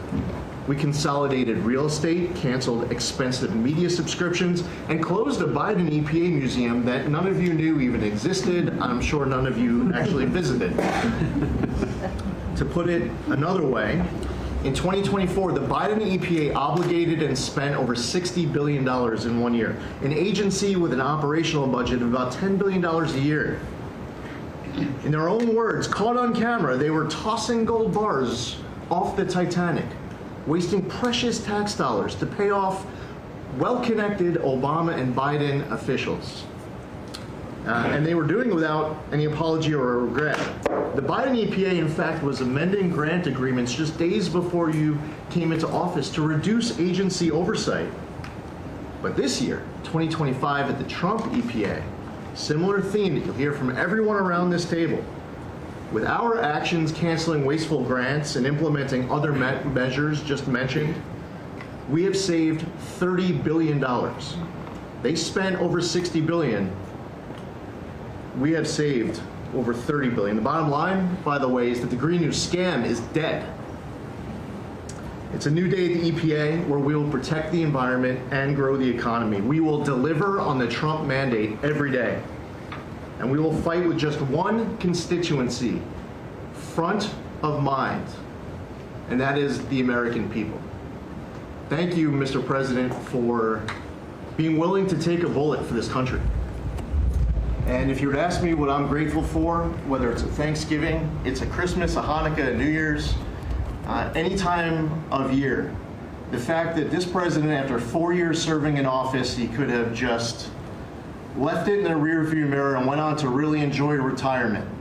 But he is willing to take a bullet for all of you tuning in at home because he believes in his flag, our freedom, our liberties, and to save the greatest country in the history of the world. So I'm grateful this holiday season for you, Mr. President. You're willing to take a bullet for all of us, and by all of us, it's the American public. Thank you. Thank you. Mr. President, good morning, everyone. Well, in spite of the fact that your charge to me is to fire myself, we've really been incredibly hard at work making sure that we can return education to the states. And as I sit and listen to all the emergencies that we are addressing in this country, from the economy to our borders to everything that we're doing, I would say, sir, that if we do not fix education in our country with this hard reset that you are expecting, I think the greatest national emergency we could face is our education. Because if we are not going to educate our children, we're going to continue to fall behind the rest of the world. When there are only 30% of 12th graders, 8th graders, and 4th graders that can read at proficiency level, that is an incredibly harsh statement to make about our country. And you told me when you first were elected president, and you looked at, I think, right after you took office, the first NAEP scores, which is Nation's Report Card, came out and showed how far down we were in educational proficiency in our country. And not only the NAEP scores, but the international scores as well showed us about third from the bottom. You told me you were not only embarrassed, but you were angry about this, and that we had to do something to change this in our country. And we took a hard look at it, and you absolutely said the bureaucracy of education in Washington is keeping its thumb on preventing growth what we should have, because it's best handled at the state level. Letting states put their programs in place, and some states are going to do it a lot better than others. But it's not going to happen from Washington, D.C. And when I hear things like, well, with no disrespect to any other country in the world that have really great programs, Germany, Sweden, Norway, we'll hear about this all the time. Point of fact is, they're this big. The United States is this big. We can't do it from Washington, D.C. It has to be done at the state level. So what we've been doing, as Lori brought up, Secretary of Labor brought up, we have a great working relationship. We have already signed and implemented one MOU or interagency agreement to handle the WIOA program and the Perkins grants to make sure it works. I call these, these are programs, pilot programs that we're putting out there. And if these are going to work, we will be able to permanently transfer these programs to other agencies.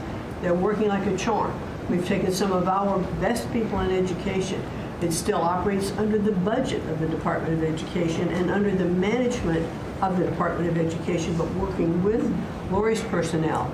And when I hear pushback on that to say, well, how can this possibly work to take education and put it in labor? Let's be efficient. One example, in order to draw down on a lot of the grants that they are helping us with, we're using their grant system. The grant system at the Department of Education is like held together with bubble gum and rubber bands. And it did not interact with any other agency. Now, we have this really smooth operation already in labor. So that has prompted us to sign also other interagency agreements, 2 more with labor, 1 with HHS, 1 with the Department of State, and we'll be moving other programs, but these are proof of concept. Let's make sure they're working and working smoothly before we ask Congress to codify these permanent moves. So that's kind of in the world of K through 12, what we're looking at right now, but in the world of higher education, as Attorney General Bondi mentioned, we've been working really very hard to make sure that we've got anti-Semitism and DEI out of our universities, and put some pretty stiff fines on, worked some good deals. I've enjoyed working with Harmeet, who is just an incredible negotiator. So we're bringing all of that to bear as well. So I can say, sir, that we are moving to return education to the states and to bring the level of education back up, making sure our students can read by reintroducing the science of reading in schools. And going into next year, I can honestly say we've got a lean, mean machine operating at the Department of Education. There's only half the workforce of when we started, and we're more efficient, and I think we're going to see better results as we move into next year. So thank you for this incredible opportunity. Thank you very much. Thank you, Mr. President, during this holiday season for empowering us at HHS, me, Dr. McCary, Jay Bhattacharya, and Dr. Oz, to change the trajectory of this agency towards public health in a way from the tradition of serving the mercantile interests of the medical industrial complex and the big pharmaceutical companies.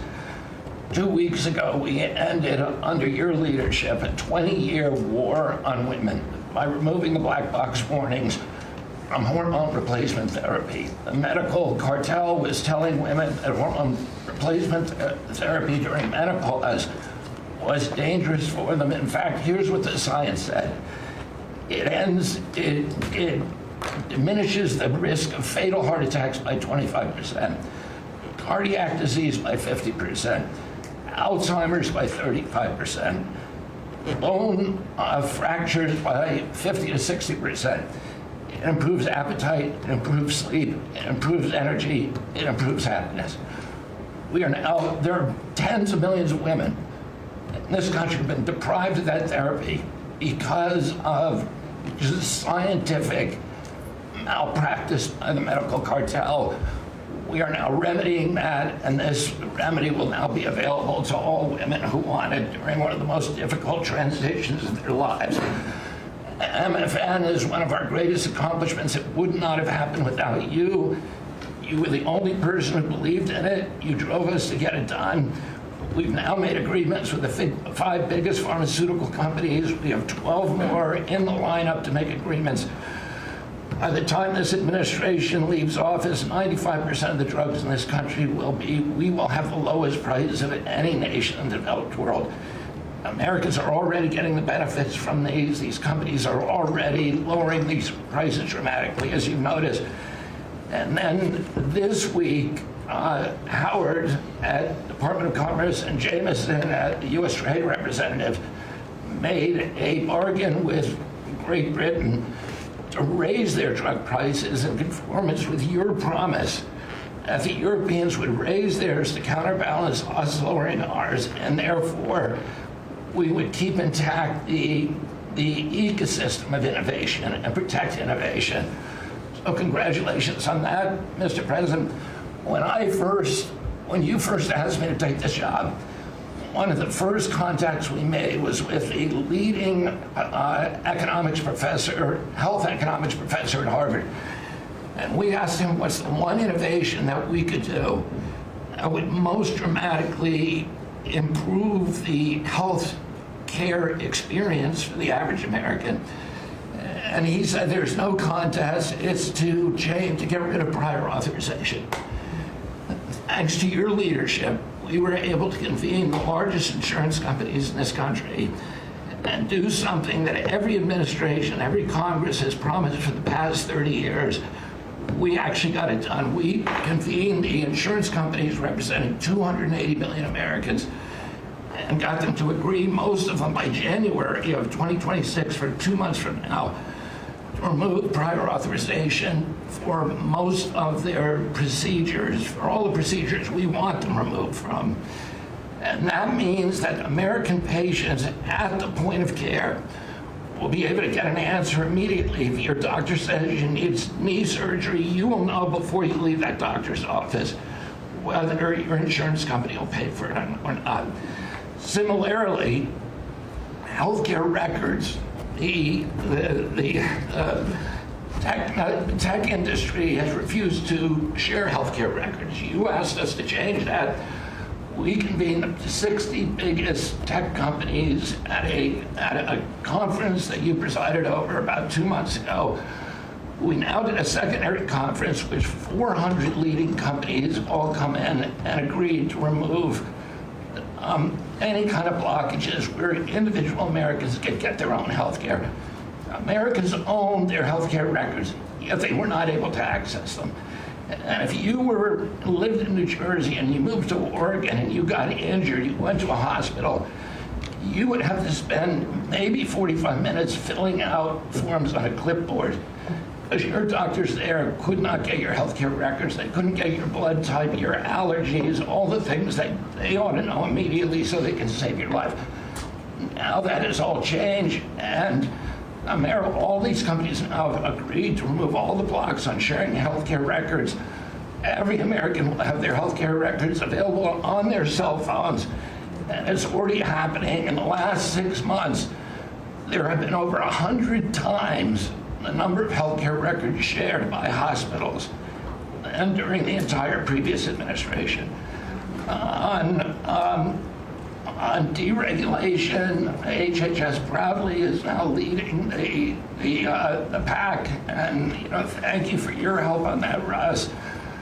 But today we announced the revocation of the nursing home rule, which was overburdening rural areas across this country, Indian reservations, with regulations that were going to destroy the nursing home industry in those communities. And that is going to be a $25 billion savings. Those are some of the things that we're doing because of your leadership. President Trump, thank you so much, and Merry Christmas to you. Thank you, Bobby, very much. Great job. Well, Mr. President, you've assembled an incredibly talented group here. If you took a look at this group compared to any Fortune 500 leadership team, any group of startup folks, I mean, this is an amazing group, and the breadth of what's being accomplished. And the timing couldn't be better because with your leadership and vision, you've set us up for this age of abundance as we head into next year, the 250th anniversary of this country.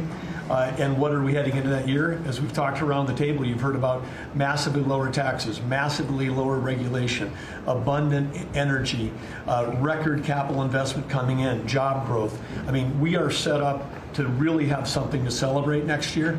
And I just, again, want to say thank you to everybody around the table. You gave us one big assignment in Interior. Of course, Interior, the largest balance sheet in the world. In the Department of Interior, if it was a standalone company, 500 million acres of surface, 700 million acres of subsurface, over 3 billion of offshore from Guam to the Virgin Islands. And you said, we got to take care of that balance sheet. We got to develop those resources. And what have we done across that? Producing record amounts of oil, record amounts of gas. And again, we set out with a goal, energy diplomacy, sell energy to our friends and allies. We're exporting a record amount of energy to all of our friends and allies around the world. That's helping do that. And you're giving a gift to America as we head into this. You're giving us peace abroad, and you're giving us prosperity at home. That bodes so well for our country. One small little gift that we're giving to all Americans from one teeny part of Interior, which is the national parks, is that not only are we keeping prices low for all American citizens, offering 10 free days for our national parks next year to coincide with our holidays, but also a $100 surcharge for non-residents. That is going to raise hundreds of millions of dollars for helping restore and preserve all of our best parks.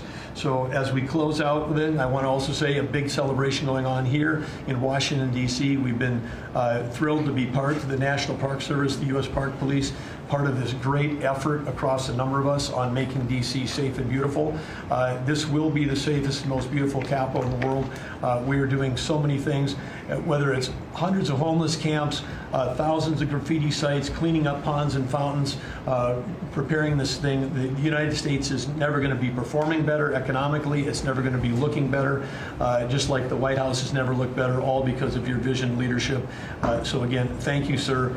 You've given an incredible Christmas gift to Americans by setting us up for an incredible 250th anniversary. That's very nice. Thank you, Dan, very much.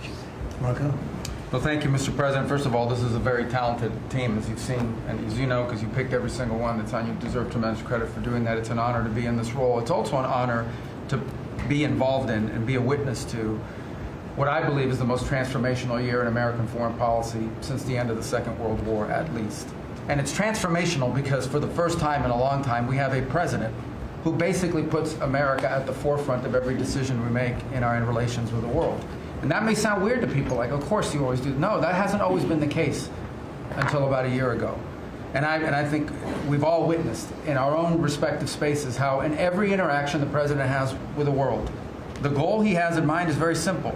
Does what you want us to do, or is it what or is it going to make us stronger? Is it going to make us richer? Is it going to make us safer? If it is, he's for it. If it's not, he's against it.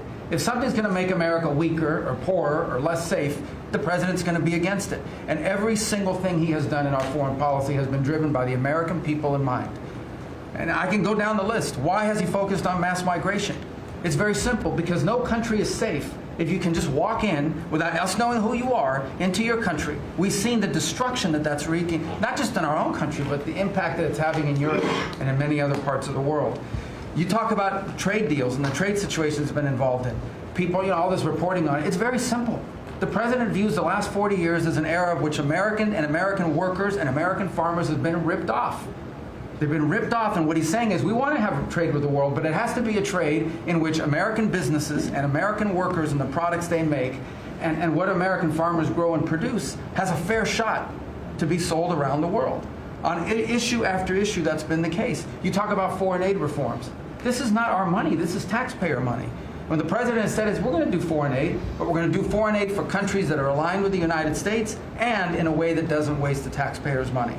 Mr. President, you deserve tremendous credit for that. Many of us, the Vice President, by the way, I want to acknowledge, has played an extraordinary role in our foreign policy, and he too has been a witness to all of this as it's been occurring, and he's been a big part of it as well. You talk about NATO. The president's not against NATO. He went to NATO and basically said, look, you guys, we're paying all the money, and he got them to do the 5% commitment, which everybody said was never going to happen, it was impossible. Everything this president does is driven by the American people. Whether you don't have to agree with the actual move, but understand the motivation. The motivation is always you, the American people, and what's good for you, for your family, for the country, and for our economy. But the president is also committed to peace in a way that all of us have seen. He achieved in Gaza, and he does it, by the way, not just because he hates war and he thinks wars are a waste of money and lives, but because he's the only leader in the world that can.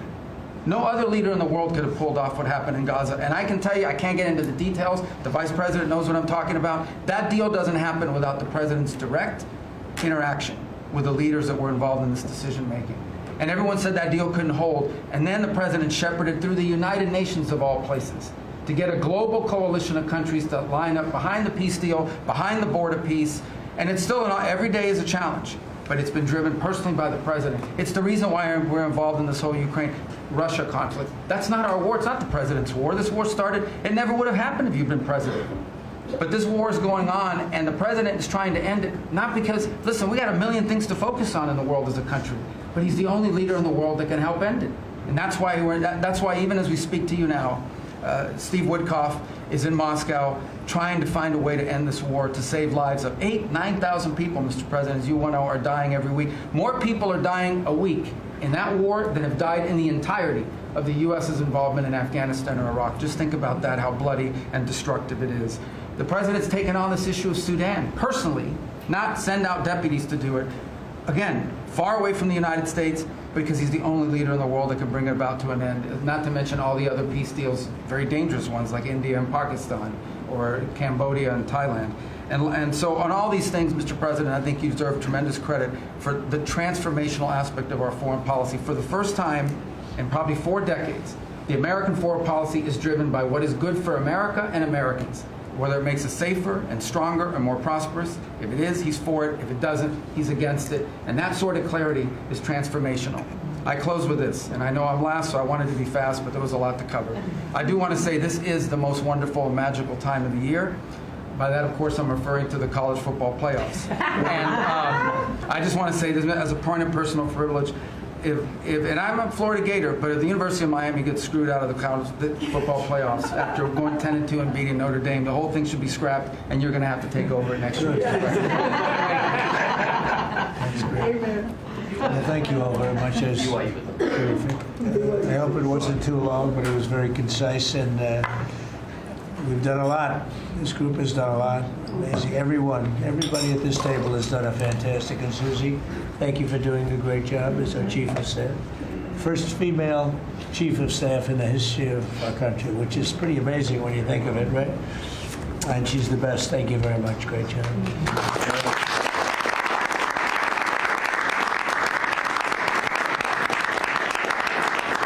So after that, do you want to ask any questions?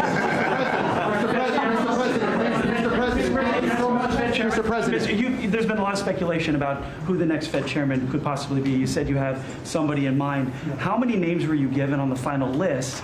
And does that person currently work on the board of Federal Reserve? Well, I'd say that we probably looked at 10.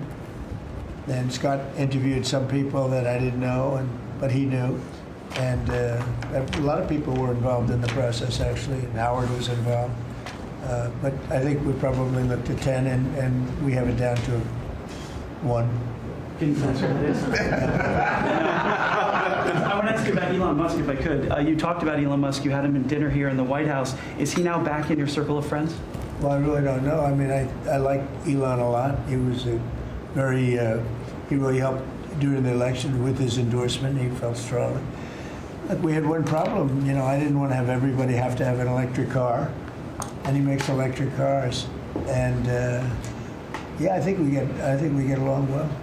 On affordability, Mr. President, thank you. Yeah, one more. Yeah, when you talk about affordability, is going forward, are the American people, do you believe, getting impatient with the reforms that you're making? They've talked about it's about. I think they're getting fake news from guys like you. Look, affordability is a hoax that was started by Democrats who caused the problem of pricing, and they didn't end it. They lost in a landslide. We won every swing state. We won the popular vote. We won everything. You take a look at districts, it was 2,750 to 525. Because that was an affordability problem. We brought it down. Look at energy. Look at the gasoline price. That's like the simplest, and it's the biggest. Because if energy comes down, everything comes down. That's the way it works. We're going to be at 250. You said 199 in some places in the country, right? You said it. I didn't say it. And they won't check you. They'll check me. So I'd like to use your number. 199 a gallon. Unthinkable if you go back a year and a half ago. It's unthinkable. So now we're bringing the prices down, way down. Beef is coming down now. We've done certain magic and beef is coming down. But we inherited horrible prices. We inherited really the worst inflation in history. We inherited that. When I came in, that's what he had. And we fixed inflation. And we fixed almost everything, if you want to know the truth, including 8 wars. We got 1 to go, but including 8 wars. But when they always say, I watched today where they have a race going on right now in Tennessee, and this woman goes, affordability, affordability. They're the ones that caused the problem. The prices were way high. We're bringing the prices down. But they're like scam artists. They're I call them con men and women. they come out, they say affordability, like, oh, I see price. We're going to get prices down still further, but we brought them down from the prices they cost. The reason that they had the highest inflation in the history of our country is because they had the highest prices, but we brought them down, and now we have normal inflation. Mr. President, thank you so much for taking questions with your assembled cabinet. I wanted to clarify something that you had said on Sunday regarding the boat strikes near Venezuela. You had said that you didn't know if the second strike on that one boat had happened, but you wouldn't have wanted it. Now that your administration has acknowledged that it happened, do you support that second strike? And Mr. Secretary, I want to clarify something you had said in an interview back in September, I believe on Fox News. You said that you had watched that strike live on television. In real time, did you know that there were survivors after the initial strike? Well, look, all I know is this. Every boat that you see get blown up, we save 25,000 on average lives, 25,000 lives. They've been sending enough of this horrible fentanyl and other things like cocaine and other things, but fentanyl right now is the leader of the pack, to kill our entire nation, because a little speck on the head of a pin can kill somebody. It's very dangerous stuff. I know so many people where their sons were drug addicts. They had one little sample and they died. They died. They couldn't believe it. As far as the attack is concerned, I still haven't gotten a lot of information because I rely on Pete. But to me, it was an attack. It wasn't one strike, two strikes, three strikes. Somebody asked me a question about the second strike. I didn't know about the second strike. I didn't know anything about people. I wasn't involved in it. I knew they took out a boat. But I would say this, they had a strike. I hear the gentleman that was in charge of that is extraordinary. He's an extraordinary person. I'll let Pete speak about him. But Pete was satisfied. Pete didn't know about second attack having to do with two people. I guess Pete would have to speak to it. I can say this, I want those boats taken out. And if we have to, we'll attack on land also, just like we attack on sea. And there's very little coming in by sea. I think we've knocked out over 90% of it. There's very little, and I understand that. There's very little. We're saving hundreds of thousands of lives with those pinpoint attacks. It's an amazing thing when you see a boat going along, and a lot of the press would like to say they're not, you see the boat, they're not maybe drugs. You see these boats. First of all, who has 5 engines on the back of a boat going in weird directions and loaded up with lots of white containers? They're bags of things. No, they've done an amazing job, and Peter's done an amazing job. Pete, you could probably better answer the question. No, you're spot on, sir. I think you got to start with the baseline, which Marco laid out, everybody's laid out. We've got 20 million people invading our country over 4 years. We don't know where they're coming from. That includes Tren de Aragua and cartels and violent criminals. They bring drugs, and you mentioned it, Mr. President, poisoning, an intentional poisoning of the American people, killing hundreds of thousands of Americans. So the president had the courage to designate these cartels as designated terrorist organizations. Now, a number of us here served in the military and spent 20 years fighting terrorists like Al-Qaeda and ISIS on the other side of the world. How do you treat Al-Qaeda and ISIS? Do you arrest them and treat them, pat them on the head and say, don't do that again? Or do you end the problem directly by taking a lethal, kinetic approach? And that's the way President Trump has authorized the War Department to look at these cartels. And I wish everybody could be in the room watching our professionals like Mitch Bradley, Admiral Mitch Bradley, and others at JSOC and SOCOM and other commanders. The deliberative process, the detail, the rigorous, the intel, the legal, the evidence-based way that we're able to, with sources and methods that we can't reveal here, that make sure that every one of those drug boats is tied to a designated terrorist organization. We know who's on it, what they're doing, what they're carrying. All these white bales are not Christmas gifts from Santa. This is drugs running on 4-motor fast boats or submarines that we've also struck. No one's fishing on a submarine. And I have empowered them to make that call. Now, the first couple of strikes, as you would, as any leader would want, you want to own that responsibility. So I said, I'm going to be the one to make the call after getting all the information and make sure it's the right strike. That was September 2nd. There's a lot of intelligence that goes into that, building that case and understanding that, a lot of people providing information. I watched that first strike live. As you can imagine, at the Department of War, we got a lot of things to do. So I didn't stick around for the hour and 2 hours, whatever, where all the sensitive site exploitation digitally occurs. So I moved on to my next meeting. A couple of hours later, I learned that that commander had made which he had the complete authority to do, and by the way, Admiral Bradley made the correct decision to ultimately sink the boat and eliminate the threat. He sunk the boat, and eliminated the threat. And it was the right call. We have his back, and the American people are safer because narco-terrorists know you can't bring drugs through the water and eventually on land if necessary to the American people. We will eliminate that threat, and we're proud to do it. So you didn't see any survivors, to be clear, after that first strike? You personally? I did not personally see survivors, but I stand, because the thing was on fire. It was exploded and fire or smoke. You can't see anything. You got digital. This is called the fog of war. This is what you in the press don't understand. You sit in your air-conditioned offices or up on Capitol Hill and you nitpick and you plant fake stories in the Washington Post about kill everybody, phrases on anonymous sources not based in anything, not based in any truth at all. And then you want to throw out really irresponsible terms about American heroes, about the judgment that they made. I wrote a whole book on this topic because of what politicians and the press does to warfighters. President Trump has empowered commanders to do what is necessary, which is dark and difficult things in the dead of night on behalf of the American people. We support them, and we will stop the poisoning of the American people. And Mr. Secretary, on the second strike, you said it happened more than an hour after the first. Did I hear it correctly? I couldn't tell you the exact amount of time. Minutes, or you went off the room, is what you're saying. I already stated my answer quite clearly. So remember this, we lost last year, I think it was more than that, but you know, people don't like saying it because they always said 100,000, 115,000, numbers we've been hearing for years. So we lost last year more than 200,000 people, dead people, ruined families beyond the 200,000. And those 200,000, that family will never be the same. But these people have killed over 200,000 people, actually killed over 200,000 people last year. And those numbers are down. Those numbers are down. They're way down. And they're down because we're doing these strikes, and we're going to start doing those strikes on land too. You know, the land is much easier. It's much easier. And we know the routes they take. We know everything about them. We know where they live. We know where the bad ones live. And we're going to start that very soon too. Mr. President, thank you so much, Mr. President. You know what, when we start that, we're going to drive those numbers down so low.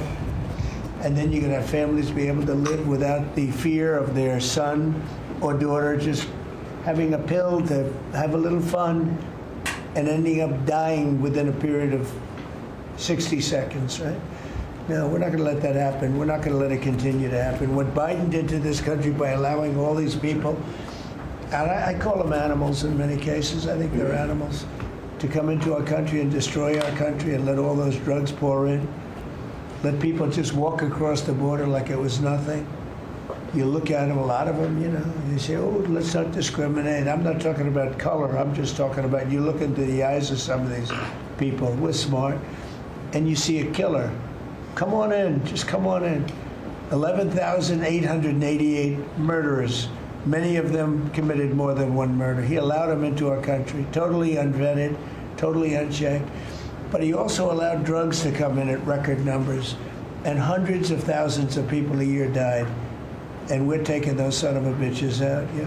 Thank you so much, Mr. President, for taking our questions. I think this is the most transparent administration I ever seen. I'm impressed by these people. I'll tell you, how strong are you? You've been holding it for 2 hours.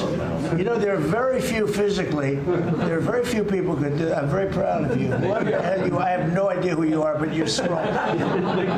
Thank you, Mr. President. Mr. President, last week, militia groups in Iraq attacked the Christian region's gas field, the largest gas field, which even the U.S.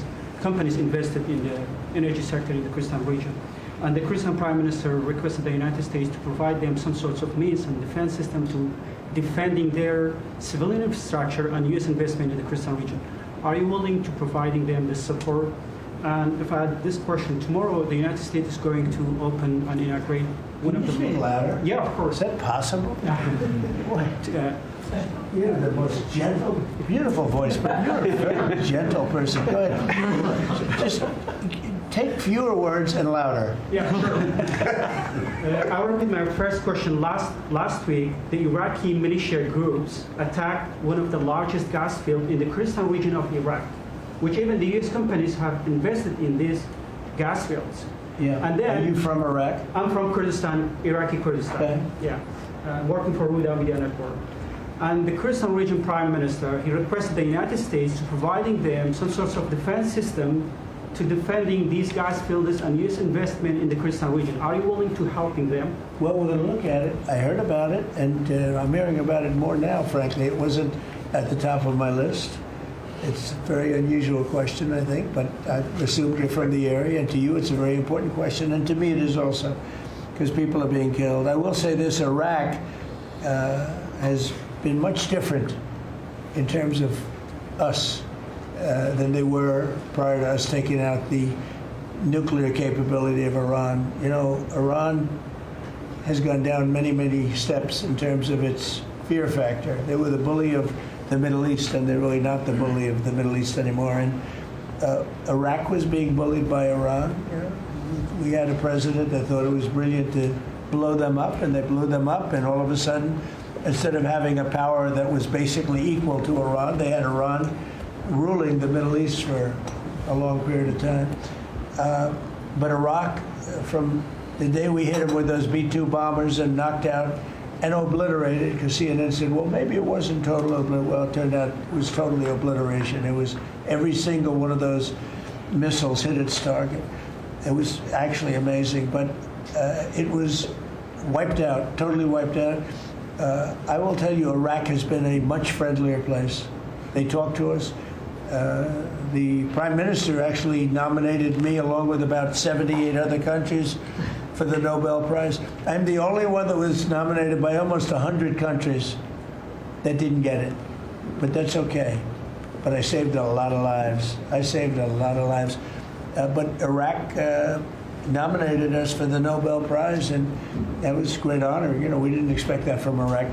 Iraq has been a much different place since the taking out of Iran the nuclear capability. Yeah, let's get to another question. Here we go. This guy's a beauty. Go ahead. Secretary Rubio mentioned your meetings ongoing in Russia today. Do you have any update from Mr. Witkoff and Mr. Kushner? No, because I've been spending too much time with you. I mean, we're spending a lot of time in here. We wanted to do this you talk about being open and transparent. This has to be the most transparent administration in history. We spent a lot of time answering your questions and giving you a lot of good results. I mean, I think everybody here gave you good results. But no, I don't. I will have after I leave here. But do you hope for a breakthrough, or is it not? I don't know. Look, I don't know. All I can tell you is that we're trying very hard to save 25 to 30,000 people, mostly men, mostly soldiers, every month. 25,000 to 30,000 soldiers. It's impossible. That's half a stadium. Take a big football stadium. Take half of those people in a stadium, and they're wiped out. They're killed every month. It's crazy. That war is crazy.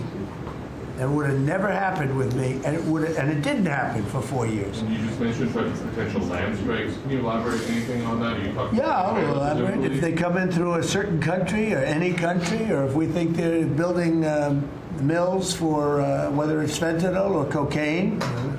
I hear Colombia, the country of Colombia, is making cocaine. They have cocaine manufacturing plants, okay? And then they sell us their cocaine. We appreciate that very much. But yeah, anybody that's doing that and selling it into our country is subject to attack. So not necessarily just Venezuela? No, not just Venezuela, no. Venezuela's been very bad. Venezuela's been really bad in something else, probably worse than most, but a lot of other people do it too. They would send murderers into our country. They would empty their jails into our country. They sent people into our country that we don't want. They sent their drug dealers and their drug people into our country. They sent people from their mental institutions into our country, and we're getting them out. That was bad. That was real bad. And they also sent drugs. Yeah. On Tim Walz, Mr. President, do you think he should resign over the fraud scandal in his state? And who should? Tim Walz, over the fraud scandal in his state. Look, I think the man's a grossly incompetent man. I thought that from the day I watched J.D. destroy him in the debate. I was saying, who was more incompetent, that man or my man? I had a man and he had a man. They were both incompetent, and I had a man and a woman. I thought she was very incompetent too, but now she's leading the field, and I think she's leading the field in this for the nomination. Anyway, look, that's up to them. That's up to the Democrats. You know, the problem with them is they have really bad policy. And I'm not going to say what it is because I don't want them to change it necessarily. Because I want to run against it, whether it's not going to be me, it's going to be somebody that's going to probably sitting at this table. Could be a couple of people sitting at this table. Could be a couple of people running together sitting at this table, you know. But I want them to win because we've done a great job for this country, and I want that to be carried forward. And you know, I think we have a tremendous bench, really a tremendous bench. But no, I think that Waltz is a grossly incompetent man. There's something wrong with him. Okay, there's something wrong with him. And when you look at what he's done with Somalia, which is barely a country, you know, they have no anything. They just run around killing each other. There's no structure. And when I see somebody like Ilhan Omar, who I don't know at all, but I always watch her for years. I've watched her complain about our Constitution, how she's being treated badly. Our Constitution, the United States of America, is a bad place. Hates everybody, hates Jewish people, hates everybody. And I think she's an incompetent person. She's a real terrible person. But when I watch what is happening in Minnesota, the land of 1,000 lakes, or however many lakes they have, they got a lot of lakes, but this beautiful place, and I see these people ripping it off, and now I'm understanding, and you're going to look at that, Scott, I hear they ripped off Somalians, ripped off that state for billions of dollars, billions, every year, billions of dollars, and they contribute nothing. The welfare is like 88%. They contribute nothing. I don't want them in our country, I'll be honest with you, okay? Somebody would say, oh, that's not politically correct. I don't care. I don't want them in our country. Their country's no good for a reason. Their country stinks, and we don't want them in our country. I can say that about other countries, too. I can say it about other countries, too. We don't want them to hell. We have to rebuild our country. You know, our country's at a tipping point. We could go bad. We're at a tipping point. I don't know if people mind me saying that, but I'm saying it. We could go one way or the other, and we're going to go the wrong way if we keep taking in garbage into our country. Ilhan Omar is garbage. She's garbage. Her friends are garbage. These aren't people that work. These aren't people that say, let's go, come on, let's make this place great. These are people that do nothing but complain. They complain. And from where they came from, they got nothing. You know, they came from paradise, and they said, this isn't paradise. But when they come from hell, and they complain, and do nothing but bitch, we don't want them in our country. Let them go back to where they came from and fix it. Okay. Thank you very much, everybody.